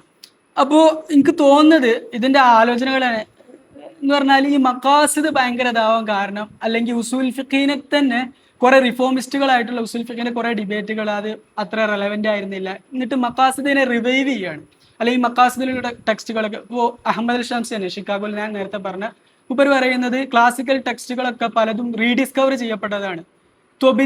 തഫ്സീർ തൊബരി എന്നും 20ാം നൂറ്റാണ്ട് വരെ അതിന്റെ എഡിഷൻ എന്നും പിന്നെ മാനുസ്ക്രിപ്റ്റ് എന്നാണ് ഈ സംഭവങ്ങളൊക്കെ കണ്ടെത്തപ്പെടുന്നത്. അപ്പൊ ട്രഡീഷനെ ഒരു തരത്തിൽ എഡിറ്റേഴ്സ് എങ്ങനെയാണ് റിവൈവ് ചെയ്യുന്നത്, മുഹഖിഖീങ്ങൾ എങ്ങനെയാണ് റിവൈവ് ചെയ്യപ്പെടുന്നത് അല്ലെങ്കിൽ റീഡിസ്കവർ ചെയ്യുന്നുള്ള ഒരു ആർഗ്യുമെന്റ് വരുന്നുണ്ട്. അപ്പൊ സ്വാഭാവികമായിട്ടും മക്കാസിദ് അല്ലെങ്കിൽ ഷാത്തിബ് ഇമാമൊക്കെ പിന്നീട് റിവൈവ് ചെയ്യപ്പെടാണ്, മുഹമ്മദ് അബ്ദു റിഫോമിസ്റ്റ് ടീമുകളൊക്കെ. എനിക്ക് തോന്നുന്നത് ഈ ഒരു ലോ അല്ലെങ്കിൽ ലോ ഭയങ്കര സ്റ്റാഗ്നന്റ് ആയിരുന്നു, അല്ലെങ്കിൽ ലോയില് കൂടുതലൊന്നും ഓഫർ ചെയ്യാനില്ല, കുറച്ചും കൂടി കൊളോണിയലിസത്തിനോട് എൻഗേജ് ചെയ്യാനും അതിന്റെ കുറെ സംഭവത്തിനോടും എൻഗേജ് ചെയ്യാൻ വേണ്ടിയിട്ട് മക്കാസിദിനെ ഒരു തരത്തിലുള്ള റിവൈവ് ചെയ്യുന്നുണ്ട്, എത്തിക്കലായിട്ടുള്ള ഡയമെൻഷൻസിന് കാണിക്കാം. അത് എത്രമാത്രം ശരിയാണ് തെറ്റെന്നുള്ളത് വേറെ ചർച്ചയാണ്. അപ്പോൾ ഇതും ലോയും എത്തിക്സും തമ്മിലുള്ള മക്കാസിദ് റിലേറ്റഡ് ആയിട്ടുള്ള കുറെ ചർച്ചകളും നടക്കുന്നുണ്ട്. പിന്നെ ഇതിലുള്ള പുതിയൊരു വർക്കാണ് വൈബ്സ് ആൻഡ് വർക്ക്സ് എന്നുള്ള മാരിയൻ കാറ്റ്സിന്റെ. അതൊരു ലേഡി സ്കോളറാണ്. അവര് പിന്നെ ഇപ്പോൾ NYU ന്യൂയോർക്ക് യൂണിവേഴ്സിറ്റിയിൽ അവിടെയാണ് വർക്ക് ചെയ്യുന്നത്. അപ്പോൾ അതിൽ അവർ പറയുന്നത് എന്താ വെച്ചാൽ, ഈ ലോ എത്തിക്സ് അല്ലെങ്കിൽ ലോയും എത്തിക്സും രണ്ടും സെപ്പറേറ്റ് ആയിരുന്നു എന്നുള്ളൊരു തീസിസ് എടുത്താണ് പറയുന്നത്. ഇപ്പോൾ പെണ്ണുങ്ങൾ വർക്ക് ചെയ്യുക, ഡൊമസ്റ്റിക് ആയിട്ടുള്ള വീട്ടിലെ ജോലി ചെയ്യുക എന്നുള്ളത്, അത് നമ്മൾ ഫിഖിന്റെ ഫത്തുൽ മീൻ ആവട്ടെ ഏത് ക്ലാസിക്കൽ ടെക്സ്റ്റ് എടുത്ത് നോക്കുമ്പോഴും അത് സ്ത്രീ ചെയ്യേണ്ട കാര്യമല്ല. ലോല് വെച്ച് നോക്കുമ്പോൾ ലീഗൽ ടെക്സ്റ്റ് എടുത്ത് നോക്കുമ്പോൾ അത് സ്ത്രീ ചെയ്യേണ്ട കാര്യമില്ല. പക്ഷേ സുഹുദ് അല്ലെങ്കിൽ അദബ് ലിറ്ററേച്ചർ പറഞ്ഞിട്ടുള്ള ഒരു ഫിഖിഹി അല്ലാത്ത കുറെ ലിറ്ററേച്ചർ, അപ്പൊ ആ ഒരു ടെക്സ്റ്റിന്റെ കോർപ്പസ് എടുത്ത് നോക്കുമ്പോൾ അതിൽ മൊത്തം കാണുന്ന എന്താണ്, ഈവൻ അവളെ ഡ്യൂട്ടി അല്ല എന്നുണ്ടെങ്കിലും അല്ലെങ്കിൽ അവള് ലീഗലി ഒബ്ലിജ്ഡ് അല്ല എന്നുണ്ടെങ്കിലും എത്തിക്കലി അത് ചെയ്തു കൊടുക്കണം, അതിനുള്ള മോറൽ അക്കൗണ്ടബിലിറ്റി സ്ത്രീക്ക് ഉണ്ട് എന്നുള്ള ഈ ഒരു സാധനം കാണാം. അപ്പൊ ഇത് രണ്ടിനെ അനലൈസ് ചെയ്തിട്ട് എങ്ങനെയാണ് വൈഫ്സ് ആൻഡ് വർക്ക്സ് എന്നുള്ള വർക്കിൽ ലോയും എത്തിക്സും തമ്മിലുള്ള ഈ ഒരു ഇന്റർസെക്ഷൻ അനലൈസ് ചെയ്യുന്നത് മാരിയൻ കാറ്റ്സ്. പിന്നെ ഇതിലുള്ള ഞാൻ നേരത്തെ മെൻഷൻ ചെയ്യാൻ വിട്ടുപോയ ഒരു സ്കോളറാണ് റോബർട്ട് ഗ്ലീവ്. യൂണിവേഴ്സിറ്റി ഓഫ് എക്സീറ്ററിലാണ് വർക്ക് ചെയ്യുന്നത്. ഒന്നുകൂടി അദ്ദേഹത്തിന്റെ ഫോക്കസ് ഷീഇ ഉസൂൽ ഫിഖിലാണ് വരുന്നത്, പക്ഷെ ഒരുപാട് Islamic literal meaning and interpretation ഇസ്ലാമിക്കിലോ എന്നുള്ള വർക്ക്. എങ്ങനെയാണ് ഹഖീഖത്ത് മജാസ്, നമ്മൾ ഈ ലിറ്ററലിസം എന്ന് പറയുമ്പോൾ അത് കേവലം ലാഹിരിയ അല്ലെങ്കിൽ ലാഹിരികൾ മാത്രമായിരുന്നു അങ്ങനെ ചെയ്തതെന്ന് മനസ്സിലാക്കും. പക്ഷെ അതിനപ്പുറത്തേക്ക് ഹഖീഖത്ത് മജാസ് ഇങ്ങനത്തെ കുറെ ഒരു 6ഓളം സ്കോളേഴ്സ് അല്ലെങ്കിൽ 6ഓളം ഉസൂൽ ഫിഖിലുള്ള അപ്രോച്ചിൽ ഈ ലിറ്ററലിസം കാണാൻ കഴിയും. എവിടെയാണ് നമുക്ക് ലിറ്ററലിസം ഉസൂൽ ഫിഖിൽ അടയാളപ്പെടുത്താൻ കഴിയുക എന്നുള്ള ഒരു അറ്റംപ്റ്റിന്റെ ഭാഗമായിട്ടാണ് മുമ്പ് literal meaning and interpretation Islamic law എന്നുള്ള വർക്ക് എഴുതുന്നത്. പിന്നെ ഞാൻ നേരത്തെ പറഞ്ഞ പോലെ നിങ്ങൾ എന്തായാലും ഫോളോ ചെയ്യേണ്ട എല്ലാവരും അദ്ദേഹത്തിന്റെ ആർട്ടിക്കിൾ നിർബന്ധമായും വായിക്കണം. അങ്ങനത്തെ ഒരു സ്കോളറാണ് ഒമർ ഫറാഹത്ത് എന്നുള്ളത്. ഉമർ ഫറാഹത്ത് വായിൽ ഹല്ലാക്കിന്റെ കീഴിലാണ്, കൊളംബിയയിൽ നിന്നാണ് PhD ചെയ്യുന്നത്. മൂപ്പര് ഒരു ഇത് പറഞ്ഞാൽ കേവലം ഉസൂൽ ഫിഖ് മാത്രമല്ല, കണ്ടംപററി ലോ, മൂപ്പര് ഈ JD പിന്നെ ലോയിലുള്ള കുറെ ഡിഗ്രി ഒക്കെ എടുത്തിട്ടുള്ള ആളാണ്. സ്വാഭാവികമായിട്ടും ലോയിലുള്ള കുറെ അല്ലെങ്കിൽ ലീഗൽ ഫിലോസഫിയിലുള്ള കുറെ ഡിബേറ്റിനായിട്ട് എൻഗേജ് ചെയ്യണേ, അല്ലെങ്കിൽ ഒന്നുകൂടി പറഞ്ഞാൽ അനലിറ്റിക്കൽ ജൂറിസ്പ്രൂഡൻസ് എന്നുള്ളൊരു സംഭവമുണ്ട്. അപ്പൊ ആ ഒരു ഫീൽഡിനായിട്ട് എൻഗേജ് ചെയ്തിട്ടുള്ള ഉസൂൽ ഫിഖിലുള്ള ഒരുപാട് ഡിബേറ്റുകളെ അനലൈസ് ചെയ്യുന്ന ഒരു സ്കോളറാണ്. ഇപ്പോൾ നമ്മൾ ജമീലുള്ള ഒരു ചർച്ചയാണ് ഈ അമ്ര ഫൗറിനാണോ അല്ല അമ്ര തക്രാറാണോ അല്ലെങ്കിൽ മറ വാഹിദ് ചെയ്താൽ അതുകൊണ്ടുള്ള തൊലബ് വീഡിയോ എന്നുള്ള ചർച്ച. അപ്പൊ ഈ ഒരു ചർച്ച എടുത്തിട്ട് ടൈം ഇൻ മോറൽ ചോയ്സ്, ഇപ്പോൾ ലീഗൽ ഫിലോസഫിയിലുള്ള ഒരു സാധനമാണ് എന്ത്, ടൈം ഒരു ന്യൂട്രൽ ബാക്ക്ഗ്രൗണ്ട്, ഒരു ആക്ഷൻ നടക്കാനുള്ള ന്യൂട്രൽ ബാക്ക്ഗ്രൗണ്ട് ആണോ അതല്ലാതെ ടൈമിന് എന്തെങ്കിലും ടെമ്പറൽ ആയിട്ടുള്ള ഏജൻസി ഉണ്ടോ എന്നുള്ള ഒരു ക്വസ്റ്റ്യൻ. അപ്പൊ ആ ഒരു ഡിബേറ്റിനായിട്ട് ഇതിനെ എൻഗേജ് ചെയ്തിട്ടുള്ള ടൈം ഇൻ മോറൽ ചോയ്സ് എന്നുള്ള മൂപ്പര് ഒരു ആർട്ടിക്കിളാണ്. പിന്നെ മൂപ്പര് ഒരു പുസ്തകമുണ്ട്, foundations of norms in Islamic jurisprudence and theology. അത് അദ്ദേഹത്തിന്റെ തീസിസ് പുസ്തകമായിട്ട് വന്നതാണ്, PhD തീസിസ്. പിന്നെ ഈ തഖ്സീസുൽ ആം എന്നുള്ള ചർച്ച, ജനറാലിറ്റി ആൻഡ് ഖാസ് ആം തമ്മിലുള്ള ചർച്ച, ഇതിനെ ബേസ് ചെയ്തിട്ട് generality and exception in Islamic law എന്നുള്ള മൂപ്പര് വേറെ കുറെ വർക്കുണ്ട്. അമ്രിനെ കുറിച്ച് ഡിബേറ്റിംഗ് ദി ഇമ്പേരേറ്റീവ് മൂഡ്, അമ്രിലുള്ള ഈ ഫൗർ തറാഹി, അതേപോലെ അമ്രു ഉജൂബിനാണോ നദിബിനാണോ ഇബാഹത്തിനാണോ അല്ലെങ്കിൽ തവക്കുഫാണോ, ഈ ഡിബേറ്റ് ഉണ്ടല്ലോ. ഇതിനെ ബേസ് ചെയ്തിട്ടാണ് മൂപ്പര് ഡിബേറ്റിംഗ് ദി ഇമ്പേരേറ്റീവ് മൂഡ്, മൂപ്പര് ആ വർക്കിലെ ഫൗണ്ടേഷൻസ് ഓഫ് നോംസിലെ ഒരു ചാപ്റ്റർ ആണ് ഈ ആർട്ടിക്കിൾ അദ്ദേഹം ഇതാണ്. അപ്പോൾ ഈ അനലിറ്റിക്കൽ ജൂറിസ്പ്രൂഡൻസ് ഒന്നുകൂടി ഭയങ്കരമായിട്ട് ലീഗൽ ഫ്രെയിം വർക്കുകളോട് എൻഗേജ് ചെയ്തുകൊണ്ട് എഴുതുന്ന അല്ലെങ്കിൽ ആ ഒരു മെത്തഡോളജി സ്വീകരിക്കുന്ന അദ്ദേഹം ഇപ്പം മഗിലിലാണ് ഉള്ളത്, കാനഡയിൽ. ഇസ്ലാമിക് സ്റ്റഡീസ് ഡിപ്പാർട്ട്മെന്റിലല്ല, അദ്ദേഹം ഫാക്കൽറ്റി ഓഫ് ലോയിലാണ് വർക്ക് ചെയ്യുന്നത്. മൂപ്പര് ഓറിയന്റേഷനും അങ്ങനെയാണ്, പക്ഷെ അതൊന്നും കൂടി റിച്ച് ആയിട്ടുള്ള, ഒന്നുകൂടി ഇസ്ലാമിക് ലോന്റെ അല്ലെങ്കിൽ ഈ ഉലമാക്കളെ ചിന്തയുടെ വേറെ കുറെ ഡൈമെൻഷൻസിനെ നമുക്ക് മനസ്സിലാക്കി തരുന്നത്, അതും കണ്ടംപററി ലീഗൽ ട്രഡീഷനുമായിട്ടുള്ള അല്ലെങ്കിൽ ലീഗൽ തിങ്കേഴ്സുമായിട്ടുള്ള കുറെ സിമിലാരിറ്റീസ് കാണുമ്പോൾ നമുക്കിങ്ങനെ തോന്നും ആൾക്കാരൊക്കെ ചിന്തിക്കണ ഒരേപോലെയാണ്, അല്ലെങ്കിൽ അന്നും അവരിങ്ങനെ ചിന്തിച്ചു എന്നുള്ള ഒരിത്. ഇത് അനലിറ്റിക്കൽ ജൂറിസ്പ്രൂഡൻസിൽ. പിന്നെ എത്തിക്സിനെ കുറിച്ച് പറഞ്ഞല്ലോ, എത്തിക്സ് റിലേറ്റഡ് ആയിട്ടുള്ള കുറെ ചർച്ചകൾ നടക്കുന്നുണ്ട് അല്ലേ. അതിലുള്ള വേറൊരു ഇതാണ് അല്ലെങ്കിൽ വേറൊരു സ്കോളറാണ് മേറാജ് സയ്യിദ്. അദ്ദേഹത്തിന് നിങ്ങൾക്ക് ചിലപ്പോൾ ഇമാം ഇബ്നു ഹജർ അസ്ഖലാനിയുടെ ബദലുൽ മാഊൻ ഫി ഫദ്ലി താഊൻ എന്നുള്ള വർക്ക് ഉണ്ട്, അതിന്റെ ഇംഗ്ലീഷ് ട്രാൻസ്ലേഷൻ ഒക്കെ ചെയ്തിട്ടുള്ള ആളാണ്. അപ്പോൾ അദ്ദേഹത്തിന്റെ PhD തീസിസ് അത് പ്രിൻസ്റ്റൺ യൂണിവേഴ്സിറ്റിയിലായിരുന്നു. അതിൽ ഈ ഇക്റാഹ്, നമ്മൾ ജമീൽ തന്നെയുള്ള മുൽജ മുക്രഹ്, ഈ ചർച്ചകൾ ഉണ്ടല്ലോ. പിന്നെ തൊലാഖിന്റെ കേസിൽ ഒരു തൊലാഖുൽ മുക്രഹ് ചർച്ചകളുണ്ട്, ഒരാൾ മുക്രഹായിട്ട് ഒരാളെ കൊന്നാൽ. ഈ ഡിബേറ്റുകൾ അനലൈസ് ചെയ്തിട്ട് ഒരു കമ്പൾഷന് അല്ലെങ്കിൽ ഇക്രാഹ് എന്നുള്ള സംഭവം ആബ്സെന്റ് ആകുമ്പോൾ മാത്രമാണ് അവിടെ മോറൽ എത്തിക്സിലുള്ള ഒരു സംഭവമാണ് മോറൽ ഏജന്റ്. അയാൾ ചെയ്ത ആക്ഷന് എപ്പോഴാണ് റെസ്പോൺസിബിൾ ആവുക, അയാൾ ഒരു ക്രൈം ചെയ്താൽ അതിന് പണിഷ് ചെയ്യപ്പെടുന്നുണ്ടെങ്കിൽ അയാൾക്ക് മോറൽ ഏജൻസി വേണം, അതെപ്പോഴാണ് ഉണ്ടാവുക എന്നുള്ളത്. ഒരു ഡിബേറ്റാണ്. ആ സാധനത്തിനെ മൂപ്പര് ഉസൂൽ ഫിഖിലേക്ക് കൊണ്ടുവന്നിട്ട് ശരിക്കും എപ്പോഴൊക്കെയാണ് കമ്പൽഷൻ എന്നുള്ള സാധനം ഉണ്ടാവുന്നത്, അല്ലെങ്കിൽ കമ്പൽഷൻ എന്നുള്ള ഇക്രാഹ് എപ്പോഴാണ് അവിടെ ഉണ്ടാവുന്നത്, പിന്നെ തൊലാഖുൽ മുക്രഹ്, ഖത്ലുൽ മുക്രഹ്, സിനൽ മുക്രഹ്, ഇങ്ങനത്തെ ചർച്ചകൾ ഇതൊക്കെ ഇതിനായിട്ടൊക്കെ എൻഗേജ് ചെയ്തിട്ട് question and responsibility in Islamic law എന്നുള്ള മൂപ്പര വർക്ക് ഉണ്ട് മെഹറാജ് സയ്യിദിന്റെ. പിന്നെ ഇതിന്റെ വേറൊരു ഡൈമെൻഷന് ഞാൻ ചുരുക്കുകയാണ്, അവസാനിപ്പിക്കുകയാണ്, 10 മിനിറ്റ് കൂടെ ഉള്ളൂ. അപ്പോൾ ഇതിലുള്ള വേറൊരു ഡൈമെൻഷനാണ്, അല്ലെങ്കിൽ ഉസൂൽ ഫിഖി ഡിബേറ്റിലുള്ള ഉസൂൽ ഫിഖിലുള്ള കുറേ സംഭവം ബേസ് ചെയ്തിട്ടുള്ളതാണ് ഇൽമുൽ ജദൽ. അത് നമ്മൾ ഖിയാസിലേക്ക് വരുമ്പോൾ മസാലിക്കുലില്ല, ഖവാദിഹുലില്ല, ഇങ്ങനത്തെ ചർച്ചകൾ ജമ്മിലുണ്ടാവും. അപ്പോൾ അതിലുള്ള നിങ്ങൾ എന്തായാലും ഫോളോ ചെയ്യേണ്ട ഒരു സ്കോളറാണ് വാൾട്ടർ എഡ്വാർഡ്. നിങ്ങൾക്ക് പലർക്കും അറിയുന്നുണ്ടാവും ദി ഡയലക്റ്റിക്കൽ ഫോർജ് എന്നുള്ള അദ്ദേഹത്തിന്റെ വർക്ക്. അത് ഹല്ലാക്കിന്റെ കീഴിലാണ്. ഹല്ലാക്ക് കുറെ ജനറേഷനെ ഉണ്ടാക്കി വെച്ചിട്ടുണ്ട് ഈ ഒരു ഫീൽഡിൽ. അപ്പോൾ മഗിൽ നിന്നാണ് അദ്ദേഹം ചെയ്യുന്നത്. ഹല്ലാക്ക് അന്ന് അവിടെയായിരുന്നു, മഗിലിലായിരുന്നു. അപ്പോൾ ദി ഡയലക്റ്റിക്കൽ ഫോർജ് എന്നുള്ള വർക്ക്, അതിൽ അദ്ദേഹം പറയുന്നത് അദബുൽ ബഹ്സ് വൽ മുനാദറ എന്നുള്ള ഒരു ഫന്നായിട്ട് വരുന്നത് ഷംസുദ്ദീൻ സമർഖന്ദി പിൽക്കാലത്താണ്, 13-ാം നൂറ്റാണ്ടിലും ഒട്ടോമൻസിന്റെ ഒക്കെ പീരീഡിലാണ് സജഖ്ലിസാദെ, ഖിനലിസാദെ ഇങ്ങനത്തെ കുറെ സ്കോളേഴ്സ് കൊണ്ടുവരുന്നതാണ്. പക്ഷെ അതിനു മുമ്പ് തന്നെ ഉസൂൽ ഫിഖിൽ ഉണ്ടായിരുന്ന നഖ്ല്, മസാലിക്കിൽ, ഖവാദിലൊക്കെ നിങ്ങൾ പറയുന്ന കുറെ സാധനങ്ങൾ, അതൊരു കൈൻഡ് ഓഫ് പ്രോട്ടോ ജദൽ, പൂർണ്ണമായിട്ടും ജദലിന്റെ ഒരു സിസ്റ്റമായിട്ട് എസ്റ്റാബ്ലിഷ് ചെയ്യപ്പെട്ടിട്ടില്ലെങ്കിലും ഒരു കൈൻഡ് ഓഫ് പ്രോട്ടോ പൂർവ്വ ജദൽ, അത് സിസ്റ്റമാറ്റിക്കലി ആൻഡ് കൺസിസ്റ്റന്റ് ആയിട്ട് ഈ ടെക്സ്റ്റുകളിൽ, ആദ്യകാല ഉസൂൽ ഫിഖിന്റെ ടെക്സ്റ്റുകളിൽ നമുക്ക് കാണാൻ കഴിയും എന്നുള്ളതാണ്. ഒരു ഫോർജ് ഉണ്ടായിരുന്നു, ഡയലക്റ്റിക്കൽ ഫോർജ് ഉണ്ടായിരുന്നു എന്നുള്ളതാണ് മൂപ്പര് പറയുന്നത്. പിന്നെ ഈ ഒരു ജദൽ റിലേറ്റഡ് ആയിട്ടുള്ള, അല്ലെങ്കിൽ ഇപ്പോൾ ഖത്തർ ഡിബേറ്റിന്റെ കുറെ സംഭവങ്ങളുണ്ട്, ഫെലോഷിപ്പും ഈ ഒരു ഇസ്ലാമിക് ആർഗ്യുമെന്റേഷൻ തിയറി അല്ലെങ്കിൽ അദബുൽ ബഹ്സ് വൽ മുനാദറ ഇതുമായി ബന്ധപ്പെട്ടുള്ള കുറെ റിസർച്ചിനുള്ള സാധ്യതകളുണ്ട്. അപ്പോൾ ഇതിലുള്ള വേറെ കുറച്ച് സ്കോളേഴ്സാണ് യൂസുഫ് സൂഫി ദി റൈസ് ഓഫ് ക്രിറ്റിക്കൽ ഇസ്ലാം എന്നുള്ള അദ്ദേഹത്തിന്റെ വർക്ക് ഉണ്ട്. അത് അബു ഇസാഖ് ഷിറാസിനെ ഫോക്കസ് ചെയ്തിട്ടാണ്, അദ്ദേഹത്തിന്റെ ലീഗൽ ഡിബേറ്റിനെ ഫോക്കസ് ചെയ്തിട്ടാണ് അദ്ദേഹം ഇത് എഴുതുന്നത്, മുനാദറാത്ത് ബേസ് ചെയ്തിട്ട്. അപ്പൊ അതിൽ ഈ ക്രിറ്റിക്കൽ ഇസ്ലാം എന്നുള്ള ഒരു സംഭവമുണ്ട്. ക്രിറ്റിക്കൽ ഇസ്ലാം എന്ന് പറഞ്ഞാൽ, അല്ലെങ്കിൽ can religion B critic, can critic B religious എന്നുള്ള ഒരു സംഭവം. ഇപ്പൊ ഈ ഒരു കാന്റിയൻ റാഷണാലിറ്റി അല്ലെങ്കിൽ മാർക്സും പിന്നെ എഡ്വേർഡ്സും ഇതൊക്കെ കൊണ്ടുവരുന്ന ഒരു സംഭവമാണ് എന്ത്, ക്രിറ്റിക്ക് അല്ലെങ്കിൽ പബ്ലിക് സ്ഫിയറിലുള്ള എൻഗേജ്മെന്റ് മൊത്തം എന്താവണം, അതൊരു കൈൻഡ് ഓഫ് സെക്കുലർ റാഷണാലിറ്റി മാത്രം ഇൻവോക്ക് ചെയ്യണം. അതൊരിക്കലും റിലീജിയസ് ആയിട്ടുള്ള റാഷണാലിറ്റി ഇൻവോക്ക് ചെയ്യാൻ പറ്റൂല. കാരണം റിലീജിയസ് എന്നുള്ള ഒരു പ്രൈവറ്റ് സ്ഫിയറിലുള്ളതാണ്, അത് പബ്ലിക്കിന് ഇന്റലിജിബിൾ ആവില്ല എന്നുള്ളൊരു സാധനം. പക്ഷെ ഇതിനൊക്കെ ക്വസ്റ്റ്യൻ ചെയ്തിട്ടാണ് ആന്ത്രപ്പോളജിയിലും ബാക്കി കുറെ സബ മഹമ്മൂദിന്റെ വർക്ക് വരുന്നത്, പൊളിറ്റിക്സ് ഓഫ് പിയറ്റി. പിന്നെ ആന്ത്രപ്പോളജി തലാലസത് മൊത്തം ഈ സാധനത്തിന് ക്വസ്റ്റ്യൻ ചെയ്യുന്നുണ്ട്. അതിന്റെയൊക്കെ ചൂട് പിടിച്ചിട്ട് ഉസൂൽ ഫിഖിൽ അദ്ദേഹം കൊണ്ടുവരുന്ന സാധനമാണ് ക്രിറ്റിക്കൽ ഇസ്ലാം. അപ്പൊ ഈ ഇസ്ലാമിന്റെ ക്രിറ്റിക്കൽ ഡയമെൻഷൻസ് അദ്ദേഹം കാണിക്കുന്നത് ഈ മുനാദറ ട്രഡീഷനിലാണ്. ഇതിലുള്ള വേറെ ഒരു സ്കോളറാണ് ഷാഹിദ് റഹ്മാൻ. പിന്നെ ഒന്നുകൂടി ഇപ്പൊ ഇബ്നു ഖൽദൂനിലൊക്കെ വർക്ക് ചെയ്യുന്ന, അവിടെ ആർഗ്യൂ മുനാദറ എന്ന് പറഞ്ഞൊരു സെന്റർ ഉണ്ട്. അതിൽ റഹ്മി ഒറൂച്ച്, പിന്നെ ദോഹ ഇൻസ്റ്റിറ്റ്യൂട്ടിലെ കരീം സ്വാദിഖ്, ഇവരൊക്കെ ഈ ഒരു ഫീൽഡിൽ വർക്ക് ചെയ്യുന്നതാണ്. പിന്നെ ലാസ്റ്റ് ഒരു പോയിന്റ്,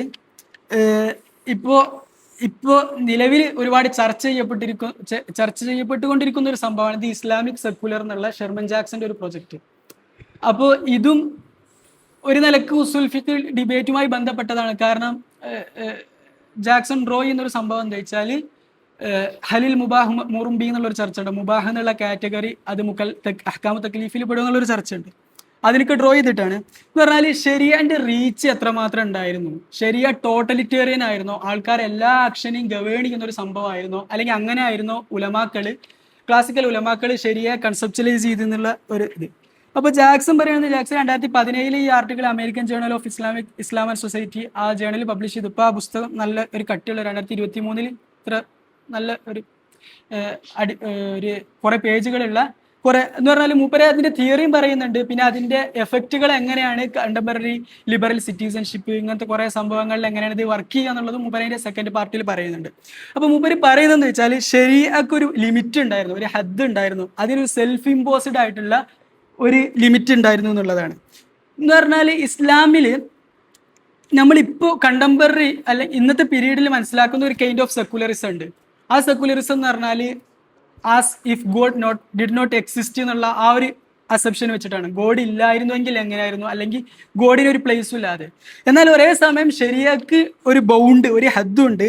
അതേസമയം പടച്ചോന്റെ ഡിവൈൻ ഗെയ്സ് എന്നുള്ള സംഭവം അല്ലെങ്കിൽ അത് എല്ലായിടത്തും ഉണ്ടാവും. പക്ഷെ ശരിയ അല്ലെങ്കിൽ റെവലേഷൻ എന്നുള്ളത് ഓരോ പെർട്ടിക്കുലർ പോയിന്റും എങ്ങനെയാണ് ചെയ്യണം, ഇങ്ങനെ തന്നെ ഇത് ഇങ്ങനെ ചെയ്യണം എന്നുള്ള ഒരു ഗൈഡൻസ് ശരിയായി ഉണ്ടായിരുന്നിട്ടില്ല എന്ന് പറഞ്ഞിട്ടാണ് മൂപ്പർ ഇസ്ലാമിക് സെക്കുലർ. ഒരേ സമയം അത് ഇസ്ലാമും ആയിരുന്നു സെക്കുലർ ആയിരുന്നു. ആ ഒരു പോയിന്റ് അവസാനിപ്പിച്ചിട്ട് റസൂലിന്റെ കാലഘട്ടത്തിൽ തന്നെ ഇപ്പോ റസൂല് ഈത്തപ്പന കൃഷി ഉണ്ടാവുമ്പോൾ നിങ്ങൾക്ക് ഇങ്ങനെ ചെയ്തുകൂടെ പറഞ്ഞിട്ട് ഒരു സജഷൻ വെക്കുന്നുണ്ട്. ലാസ്റ്റ് അത് തെറ്റുമ്പോൾ ഓലെ കൃഷി മൊത്തം നശിക്കുമ്പോൾ റസൂൽ പറയേണ്ടത് അന്തും ആലമു ബി ഉമൂരി ദുന്യാക്കും എന്നുള്ള. അതേപോലെ ഹുബാബ് ബിൻ മുന്തിർ എന്നുള്ള സ്വഹാബി ബദർ യുദ്ധത്തിൽ മിലിറ്ററി പ്ലാനിങ് അതുമായി ബന്ധപ്പെട്ട കുറച്ച് ചർച്ചകൾ നടക്കുമ്പോൾ റസൂല് ഒരു അഭിപ്രായം പറയുമ്പോൾ ചോദിക്കേണ്ടത് ഇത് നിങ്ങൾ സ്വന്തം അഭിപ്രായം പറഞ്ഞതാണോ അതോ വഹീന്റെ പുറത്ത് പറഞ്ഞതാണോ ചോദിക്കുന്നുണ്ട്. അപ്പോൾ പറയേണ്ടത് ഇതിന്റെ സ്വന്തം അഭിപ്രായമാണ്. അപ്പോൾ ഇങ്ങനെ ആയിക്കൂടെ എന്ന് ചോദിക്കുമ്പോൾ അങ്ങനെ ആവശ്യം അതിന് ഈ സ്വഹാബി ഹുബാബ് ബിൻ മുന്തിർ എന്നുള്ള സ്വഹാബി പറഞ്ഞതിനെ ശരി വെക്കുന്നുണ്ട്. അപ്പോൾ ഇത് രണ്ട് ഉദാഹരണങ്ങളാണ്. അപ്പോൾ എന്ന് പറഞ്ഞാൽ റെവലേഷൻ അല്ലെങ്കിൽ ശരിയ എന്നുള്ളത് അതിന് അതിൻ്റെതായ ബൗണ്ടും ലിമിറ്റും ഉണ്ടായിരുന്നു. പക്ഷെ അതിനപ്പുറത്തുള്ള കാര്യങ്ങൾ ഉണ്ടാവും. അതും ഡിവൈൻ ഗെയ്സ് എന്നുള്ള സംഭവം അവിടെ ഉണ്ട്, അല്ലെങ്കിൽ അള്ളാഹു ഉണ്ട് എന്നുള്ള ആ കോൺഷ്യസ്നെസ്സിന്റെ പുറത്ത് തന്നെ ചെയ്യാം. പക്ഷെ ഇപ്പോൾ കുറെ ഇങ്ങനത്തെ ഉദാഹരണങ്ങൾ എക്കണോമിക്സ്, മിലിറ്ററി പ്ലാനിങ്, എഞ്ചിനീയറിങ് അല്ലെങ്കിൽ ഇൻസ്റ്റിറ്റ്യൂഷൻസ്, ഹോസ്പിറ്റൽ, ഇങ്ങനത്തെ കുറേ സംഭവങ്ങൾ ഉണ്ടല്ലോ. ഇതൊന്നും കൃത്യമായിട്ട് വഹി പറഞ്ഞ അല്ലെങ്കിൽ ശരിയ ഡയറക്റ്റ് ചെയ്യുന്നില്ല. നിങ്ങൾ ഇന്നവിടെ ഇങ്ങനെ ചെയ്യണം അങ്ങനെ പറഞ്ഞിരുന്നത് ലാഹിരിയാക്കളായിരുന്നു. എല്ലാത്തിലും ഇതുണ്ട് അല്ലെങ്കിൽ വഹിനനുസരിച്ച്. പക്ഷെ സ്വാഭാവികമായിട്ടും ഈ ഇസ്ലാമിക് സെക്കുലർ എന്നുള്ളത് ഇസ്ലാമിൽ ഒരേ സമയം സെക്കുലറാണ്. അത് സെക്കുലറിനെ ഡിഫറൻഷിയേറ്റ് ചെയ്യുന്നുണ്ട് ജാക്സണ്. നമ്മൾ വി കൺസീവ് സെക്കുലറിസം അങ്ങനെയല്ല. ഇപ്പോഴത്തെ സെക്കുലറിസം എന്നുള്ള ഇർറിലീജിയസ് അല്ലെങ്കിൽ ആന്റി റിലീജിയസ് ആണ്. പക്ഷെ അതല്ലാത്ത ഒരു കൈൻഡ് ഓഫ് സെക്കുലറിസം അല്ലെങ്കിൽ ഒരു സ്പേസ് സെക്കുലർ, ഇസ്ലാമിക് സെക്കുലർ എന്നുള്ള സാധനത്തെ ഈ ഒരു ഹ്യൂറിസ്റ്റിക് ആയിട്ടുള്ള അല്ലെങ്കിൽ ഈ ഒരു കാറ്റഗറി ഉപയോഗിച്ചാൽ നമുക്ക് കുറേ സാധനങ്ങൾ സോൾവ് ചെയ്യാൻ പറ്റും എന്നുള്ള ഒരു ഇതായിട്ടാണ് എന്ന് പറഞ്ഞാൽ അതിന്റെ പ്രാക്ടിക്കൽ ആയിട്ടുള്ള കുറെ അപ്ലിക്കേഷൻസ് ഇവർ കൊണ്ടുവരുന്നുണ്ട്. അപ്പൊ ഇതാണ് ഇസ്ലാമിക് സെക്കുലറുമായിട്ട് ജാക്സൺ പറയുന്നത്. പിന്നെ ഇതൊക്കെയാണ് പ്രധാനമായിട്ടും ഇവിടെ പറയാൻ ഉദ്ദേശിക്കുന്ന കാര്യങ്ങൾ. പിന്നെ ഷുഹൈബ് ഉസ്താദിന്റെ തീസിസ്, HBKയിലുള്ള തീസിസ് തവക്കുഫുമായി ബന്ധപ്പെട്ടായിരുന്നു. തവക്കുഫ് ഇൻ ഇസ്ലാമിക് ലീഗൽ തിയറി എന്നുള്ളത്. അപ്പോൾ അതുമായി ബന്ധപ്പെട്ട് കുറച്ച് കാര്യങ്ങൾ പറയാൻ വിചാരിക്കുകയാണ്. അത് തവക്കുഫ് എന്നുള്ള നമുക്ക് എല്ലാവർക്കും അറിയാം. നമ്മൾ ഈ കിതാബുകളിലൊക്കെ ഓതുമ്പോൾ തവക്കഫ് അൽ ആമിജി അല്ലെങ്കിൽ തവക്കഫ് ഈ സംഭവം കാണുന്നുണ്ട്. അപ്പോൾ എനിക്ക് അന്ന് ജമ്മു പഠിക്കുമ്പോൾ ഉണ്ടായിരുന്ന ഒരു സംശയമാണ്, ശരിക്കും എന്താണ് ഈ തവക്കുഫ് കൊണ്ട് ഉദ്ദേശിക്കുന്നത്, അല്ലെങ്കിൽ തവക്കുഫ് ഒരു തലത്തിൽ പ്രോബ്ലമാറ്റിക് അല്ലേ എന്നുള്ള അന്ന് വെറുതെ ആവശ്യമില്ലാതെ തവക്കുഫ് പറയാം, അല്ലെങ്കിൽ അതിനെന്തെങ്കിലും ലോജിക്ക് ഉണ്ടോ, അതിനെന്തെങ്കിലും റാഷണൽ ഉണ്ടോ എന്നുള്ള ഒരു സാധനം. പിന്നെ ഇങ്ങനെ ഒരു അവസരം കിട്ടിയപ്പോൾ ഈ ഇപ്പോൾ സെർട്ടനിറ്റി, അൺസെർട്ടനിറ്റി ഇങ്ങനത്തെ കുറേ സ്കോളർഷിപ്പ് അവിടെ വന്നിട്ടുണ്ട്. പിന്നെ ആംബിഗിറ്റി എന്നുള്ളൊരു സാധനം, ഖഫാ അല്ലെങ്കിൽ അവ്യക്തത, ഇബ്ഹാം, മുബ്ഹം, ഈ സംഭവമൊക്കെ ഒന്നുകൂടി ഇപ്പോൾ തോമസ് ബൗർ എന്നുള്ളൊരു സ്കോളർ ഉണ്ട്, കൾച്ചർ ഓഫ് ആംബിഗിറ്റി എന്നുള്ള ഒരു ജർമ്മൻ സ്കോളറാണ്. അപ്പോൾ മൂപ്പര് പറയുന്നത് മോഡേണിറ്റി വരലോട് കൂടി അത് ഇസ്ലാമിൻ്റെ ഒരുപാട് വിഷയങ്ങൾ അല്ലെങ്കിൽ റിഫോമിസ്റ്റുകൾ കൊണ്ടുവരുമ്പോൾ ഇവർ ആംബിഗിറ്റിക്കും അൺസെർട്ടനിറ്റിക്കും നല്ല സ്പേസ് പ്രീ മോഡേൺ ഇസ്ലാമിലുണ്ടായിരുന്നു. അതെന്തായി, മോഡേണൈസേഷൻ വരലോട് കൂടി ആ സ്പേസ് പോയി, അല്ലെങ്കിൽ ആംബിഗിറ്റി ക്കുള്ള സ്പേസ് പോയി. അൺസെർട്ടനിറ്റി അവർ പറയുന്നത് വെച്ചാൽ ആംബിഗിറ്റി ആദ്യ പ്രീ മോഡേൺ ഇസ്ലാമിക് ട്രഡീഷനിൽ അതിനെ ഡൊമസ്റ്റിക്കേറ്റ് ചെയ്തിരുന്നു. അതിനെ മാനേജ് ചെയ്യാനുള്ള ഡിവൈസുകൾ ക്ലാസിക്കൽ ഇസ്ലാമിക് ട്രഡീഷൻ ഡെവലപ്പ് ചെയ്തിരുന്നു. ആംബിഗിറ്റി കുറേ ഉദാഹരണങ്ങൾ പറയാം. ഇഖ്തിലാഫ് എന്നുള്ള സംഭവം തന്നെ, പിന്നെ മദ്ഹബ്, ഒന്നിലേറെ മദ്ഹബുകൾ, പിന്നെ ഖിറാഅത്തിന്റെ ഇഖ്തിലാഫാത്ത്, ഈ സംഭവങ്ങളൊക്കെ വെച്ചിട്ടാണ്, വെവ്വേറെ ഖിറാഅത്തുകളുണ്ട്, ഇതൊക്കെ വെച്ചിട്ടാണ് നമുക്ക് പറയുന്നത് ഒരു പ്രീ മോഡേൺ പീരീഡിൽ ആംബിഗിറ്റി എന്നുള്ള സംഭവം അതിനെ നന്നായി ഡൊമസ്റ്റിക്കേറ്റ് ചെയ്യുക, അതിനോട് നല്ലൊരു ആറ്റിറ്റ്യൂഡാണ് ഉണ്ടായിരുന്നത്. അത് മോഡേൺ പീരീഡിലേക്ക് വരുമ്പോൾ അതിനോട് ഒരു ശത്രുതാ മനോഭാവം വരുന്നുണ്ട് എന്നുള്ളത്. അപ്പൊ ഇങ്ങനത്തെ കുറച്ച് ഡിബേറ്റുകളും ഇതിനോടൊക്കെ എൻഗേജ് ചെയ്തിട്ട് എങ്ങനെ തവക്കുഫിനെ പ്ലേസ് ചെയ്യുക എന്നുള്ള ഒരു ആലോചന ആയിരുന്നു. അപ്പൊ ലീഗൽ തിയറിയിലുള്ള തവക്കുഫ് ഞാൻ ഫോക്കസ് ചെയ്തിരുന്നത് ആദ്യം ഫസ്റ്റ് ചാപ്റ്ററിൽ കാര്യമായിട്ട് തവക്കുഫ് കേവലം ഉസൂൽ ഫിഖിൽ മാത്രമൊന്നല്ല, തിയോളജിക്കൽ തവക്കുഫ് ഉണ്ട്, പിന്നെ ഉസൂൽ ഹദീസിലേക്ക് പോകുമ്പോൾ അവിടെ തവക്കുഫ് ഉണ്ട്. പിന്നെ തഫ്സീറിൽ കുറെ ഇങ്ങനത്തെ നെറേറ്റീവ് സംഭവങ്ങൾ കിസസ് ഉണ്ടാവും. അപ്പൊ അതിലുണ്ടാവുന്ന കുറെ അത് വേറെ കൈൻഡ് ഓഫ് തവക്കുഫാണ്. എന്ന് പറഞ്ഞാല് നമ്മള് അവിടെ ആരാണ് കൊല്ലപ്പെട്ടത്, എത്ര ആൾക്കാരുണ്ടായിരുന്നു ആ യുദ്ധത്തിൽ, അത് ഏത് സ്ഥലത്താണ്, ഇങ്ങനത്തെ കുറെ മൈന്യൂട്ട് ആയിട്ടുള്ള കുറെ ഡിബേറ്റുകൾ പോയിന്റുകൾ ഉണ്ടാവും. അപ്പൊ അതിനായിട്ട് എൻഗേജ് ചെയ്യണം. നമുക്ക് ദലീലില്ലാത്തടത്ത് അവിടെ തവക്കുഫ് ചെയ്തോടെ. ഇങ്ങനത്തെ തഫ്സീറിൽ ഒരുപാട് തവക്കുഫിന്റെ ഉദാഹരണങ്ങൾ കാണാൻ കഴിയും. പിന്നെ ഇപ്പൊ കണ്ടംപററി സയൻസ് ആൻഡ് റിലീജിയൻ എന്നുള്ള ഒരു ഡിബേറ്റ് ഉണ്ട്. അതിൽ കേട്ടിട്ടുണ്ടാകും ഷുഐബ് മാലിക്. ഇപ്പോ അവരൊക്കെ ഷുഐബ് അഹമ്മദ് മാലിക്, പിന്നെ വേറൊരു ആന്റി ഇസ്ലാം അല്ലെങ്കിൽ ഈ ഇസ്ലാം ആൻഡ് സയൻസിനെ അംഗീകരിക്കാത്തൊരു സ്കോളർ ഉണ്ട്. അതായത് പേര് എനിക്ക് കിട്ടണില്ല. അപ്പോ അദ്ദേഹം ഇങ്ങനത്തെ കുറച്ച് ഡിബേറ്റ് ഉണ്ട്. ഓക്കെ, അബ്ബാസ് ഹസന്, പിന്നെ സ്റ്റെഫാനോ ബിൽഗ്രാഡി, ഈ രണ്ട് സ്കോളർ ഉണ്ട്. അപ്പൊ ഈ റിലീജിയൻ ആൻഡ് സയൻസ് അല്ലെങ്കിൽ തിയോളജി ആൻഡ് സയൻസ് ജേണൽ പറഞ്ഞിട്ട് ഒരു ജേണൽ ഉണ്ട്. അതിലിപ്പോൾ തവക്കുഫിനെ കുറിച്ച് 2 ആർട്ടിക്കിൾ വന്നു. പക്ഷെ അത് ഉസൂൽ ഫിഖ് ഇൻസ്പയർഡ് ആയിട്ടില്ല, അല്ലെങ്കിൽ ഉസൂൽ ഫിഖിനായിട്ട് ഇതാവണല്ലേ. തിയോളജിക്കലി ഈ എവല്യൂഷൻ എന്നുള്ള സംഭവം ഉണ്ടല്ലോ, എവല്യൂഷൻ ഡിബേറ്റിന്റെ ഒന്നില്ലെങ്കിൽ നമുക്ക് എന്താവേണ്ടി വരും, എവല്യൂഷനോട് പാടെ നിരാകരിക്കേണ്ടി വരും. അപ്പോൾ അത് ഇസ്ലാമിക വിരുദ്ധമാണെന്ന് പറഞ്ഞിട്ട് അതിനെ ഒഴിവാക്കേണ്ടി വരും. അല്ലെങ്കിൽ ഇതിനെ ഫുള്ളായിട്ട് അസിമുലേറ്റ് ചെയ്തിട്ട് ഇത് ഇസ്ലാമിന്റെ അകത്തുണ്ട് എന്ന് പറയുന്നത്. രണ്ടിടത്തും കുറെ ടെൻഷൻ ഉണ്ട്. എന്ന് പറഞ്ഞാൽ നമ്മൾ ഇതിനെ ഒഴിവാക്കുമ്പോൾ നമ്മൾ ഭയങ്കര ബാക്ക്വേർഡ് ആണ് എന്നുള്ള ആ ഒരു സംഭവമാണ്. ഇനി ഇതിനെ പൂർണ്ണമായിട്ട് അസിമുലേറ്റ് ചെയ്യുമ്പോൾ കുറെ സ്ക്രിപ്ചറൽ ടെൻഷൻ, അല്ലെങ്കിൽ ആദനബി, ഇങ്ങനത്തെ കുറെ ബദുൽ ഖൽഖുമായി ബന്ധപ്പെട്ട കുറെ ചർച്ചകളോട് നമ്മൾ ഒപ്പോസ് ചെയ്യേണ്ടി വരും. അപ്പൊ ഇതിന്റെ രണ്ടിന്റെ ഇടയിൽ നമുക്ക് സ്വീകരിക്കാൻ പറ്റിയ ഒരു ആറ്റിറ്റ്യൂഡാണ് തവക്കുഫ്. തവക്കുഫ് എന്ന് പറയുമ്പോൾ ടെക്സ്റ്റ് അതിൽ സൈലന്റ് ആണ്. ഈ എവല്യൂഷനിൽ കുറച്ച് അത് വേറെ ഡിബേറ്റ് ആണ്. ആദമിക് എക്സെപ്ഷനലിസം എന്നുള്ള സാധനം, ആദം നബി അല്ലാത്ത ബാക്കിയുള്ള എവല്യൂഷൻ നമുക്ക് അംഗീകരിക്കാം, അല്ലെങ്കിൽ ആദം നബിയിൽ എവല്യൂഷൻ ഉണ്ടായിട്ടില്ല എന്ന് മാറ്റി നിർത്തിയാൽ ബാക്കിയുള്ള എവല്യൂഷൻ അംഗീകരിക്കാം. ആ വിഷയത്തിൽ തവക്കുഫ് സ്ക്രിപ്ചറൽ ടെക്സ്റ്റ് സൈലന്റ് ആണ്. അപ്പൊ നമുക്ക് അവിടെ തവക്കുഫ് സ്വീകരിച്ചിട്ട് എവല്യൂഷൻ അംഗീകരിക്കുക എന്നുള്ള ഒരു സാധനമാണ്. പിന്നെ അത് ഡിബേറ്റ്, അത് ഒരു ഡിബേറ്റ് ആണ്. അപ്പൊ തവക്കുഫ്, തിയോളജിക്കൽ തവക്കുഫ് എന്നുള്ള ഒരു സാധനം അവിടെ ചർച്ച നടക്കുന്നുണ്ട്. ഞാൻ ചെയ്തിരുന്നത് ഉസൂൽ ഫിഖിലുള്ള പ്രധാനപ്പെട്ട 2 ചർച്ചകൾ. ഒന്ന് ഈ അംറിന്റെ സിഗ്നിഫിക്കേഷൻ ഓഫ് അംറ് എന്നുള്ളത്. അംറ് ഇഫ് അൽ സീഗയിലുള്ള അംറ് മുത്തലഖൻ അത് വുജൂബിനാണോ നദിബിനാണോ ഇബാഹത്തിനാണോ, വേറെ തഹദീദ്, ഇർഷാദ്, അങ്ങനെ കുറെ സംഭവങ്ങളുണ്ട്. അതിൽ തവക്കുഫ് എന്നുള്ള ഒരു ചർച്ച ഉണ്ട്. അപ്പൊ അതിൽ ഇമാം അശ്അരി ഷെയ്ഖുൽ വാഖിഫിയ അല്ലെങ്കിൽ തുബഖത്തുൽ വാഖിഫിയ എന്ന് പറഞ്ഞിട്ട് ഇമാം അശ്അരി ഇമാമിനാണ് പറയാറുള്ളത്. അതിന്റെ ഹിസ്റ്റോറിക്കൽ ആയിട്ടുള്ള കോണ്ടെക്സ്റ്റ് ഉണ്ട്. പ്രത്യേകിച്ച് ഈ ഉമൂമിന്റെ ചർച്ചകൾ വരുമ്പോൾ അവിടെ എന്ത് പറയും, ഖുർആനിൽ ഇന്നല്ലാഹ ലാ യഗ്ഫിറു അൻ യുശ്റക ബിഹി വയഗ്ഫിറു മാ ദൂന ദാലിക ലിമൻ യശാ എന്നുണ്ട്. പിന്നെ വമൻ യഅസില്ലാഹു വറസൂലഹു യതഅദ്ദ ഹുദൂദഹു യുദ്ഖിലു നാറൻ ഖാലിദൻ ഫിഹാ എന്നുണ്ട്. അപ്പൊ ഈ മുഅ്തസിലത്തും അശാറത്തും തമ്മിലുള്ള ഡിബേറ്റ് നടക്കുമ്പോൾ മന്ന് നമ്മൾ ഉമൂമിന്റെ സേവയിൽപ്പെട്ടുള്ള ഒന്നാണല്ലോ മന്ന്. അപ്പൊ രണ്ടിടത്തും മന്ന്. അപ്പൊ ഈ ഒരു കേസിൽ ഒരേ സമയം അള്ളാഹു പുറത്തു കൊടുക്കൂലെന്നുണ്ട്, പുറത്തു കൊടുക്കുന്നുണ്ട്, എന്നാല് നരകത്തിൽ ഖാലിദ മുഖല്ലദായിട്ടുണ്ടാവും എന്നുള്ളതുകൊണ്ട്. അപ്പൊ ഇതിന്റെ ഇവിടെ മഞ്ഞ എന്നുള്ള സാധനം ഉണ്ട്. അല്ലെങ്കിൽ വേറെ കുറെ കേസുകൾ നോക്കുമ്പോൾ അലിഫ്ലാം ഇന്നൽ ഫുജാർ ലഫി ജഹീം. അപ്പൊ ഈ ഒരു കോണ്ടെക്സ്റ്റിൽ അശ്ശരിമാവ് പറയണെന്ന് ചോദിച്ചാല്, ഇപ്പൊ ഇന്നൽ ഫുജാർ ലഫി ജഹീം നമ്മൾ ഫുള്ളായിട്ടുള്ള അർത്ഥത്തിൽ എടുക്കുമ്പോൾ അവിടെ എന്തുണ്ടാവില്ല, അത് ഉമൂമിന് വേണ്ടി അതിന്റെ ഉമൂമിന് അർത്ഥം എന്ന് പറയുമ്പോൾ അവിടെയുള്ള പ്രശ്നം എന്താ വെച്ചാല്, മുർത്തക്കിബുൽ കബീറ ഫാസിഖാണ്, അല്ലെങ്കിൽ മുർത്തക്കിബുൽ കബീറ മുഖല്ലദ് ഫിന്നാർ എന്ന ആ മുഅ്തസിലി ആശയത്തിലേക്ക് പോകേണ്ടി വരും. അപ്പൊ അതിനെ പോവാതിരിക്കാൻ വേണ്ടിയിട്ടാണ് അശ്ശരി ഇമാമിന്റെ കാലത്ത് ഈ ഡിബേറ്റ് നടക്കുമ്പോൾ ഉമൂമിന് തവക്കുഫ് അല്ലെങ്കിൽ ഉമൂമിന് സീഗ ഉണ്ടോ എന്നുള്ള വിഷയത്തിൽ അശ്ശരി ഇമാം തവക്കുഫ് എന്ന് പറഞ്ഞാൽ ഹിസ്റ്റോറിക്കൽ കോണ്ടെക്സ്റ്റ് ഈ ഡിബേറ്റിൽ ഒരു റോൾ പ്ലേ ചെയ്യുന്നുണ്ട്. അപ്പോ പക്ഷെ നമുക്ക് എങ്ങനെയാണ് അശ്ശരി ഇമാം ഇതിനെ ഡിഫെൻഡ് ചെയ്യുന്നതിനെ കുറിച്ച് കൂടുതൽ അശ്ശരി ഇമാമിന്റെ ടെക്സ്റ്റിൽ അത്ര ഡീറ്റെയിൽ ആയിട്ട് കിട്ടണില്ല. അപ്പോൾ ഞാൻ സ്വാഭാവികമായിട്ടും ഇമാം ബാഖിലാനിയുടെ അൽ ഇർഷാദ് അത്തഖരീബില് എങ്ങനെയാണ് ഈ ഡിബേറ്റ് ചർച്ച ചെയ്യപ്പെടുന്നത് എന്നുള്ളത്. അപ്പോൾ സ്വാഭാവികമായിട്ടും ഇങ്ങനത്തെ ഒരു റിസർച്ച് ആകുമ്പോൾ അതിന് നമ്മൾ ഒരു നോർമാറ്റീവ് കൈൻഡ് ഓഫ് ന്യൂട്രൽ ആവണം. അപ്പോൾ സ്വാഭാവികമായിട്ടും തവക്കുഫിന്റെ ഒരു ഡിഫെൻസ് അത് ഇമാം ബാഖിലാനി ഇമാമിന്റെ കേസിൽ അദ്ദേഹത്തിന്റെ 2 ചർച്ചകളിൽ, ഒന്ന് ഈ ഉമൂമിന്റെ കേസിൽ ഉമൂമിന് സീഗ ഉണ്ടോ, പിന്നെ അംറിന്റെ കേസിൽ അതായിരുന്നു. പിന്നെ ഇബ്നു ഹസ്ം 3rd ചാപ്റ്ററിൽ ഒന്നുകൂടി ക്രിറ്റീക്ക് ഓഫ് തവക്കുഫിന്റെ ക്രിറ്റീക്ക്, അത് ഇബ്നു ഹസ്മിന്റെ ഇഹ്കാമിൽ അങ്ങനെയാണ് മൂപ്പര് പറയുന്നത്. അപ്പൊ ഇബ്നു ഹസ്മിനെ കുറിച്ച് പറയാലോ അല്ലേ, ടൈം ഉണ്ടല്ലോ. അപ്പോ ഇബ്നു ഹസ്മിന്റെ ഇതില് ഇബ്നു ഹസ്മിന്റെ conception of law and language അത് ഭയങ്കര ഇതാണ്.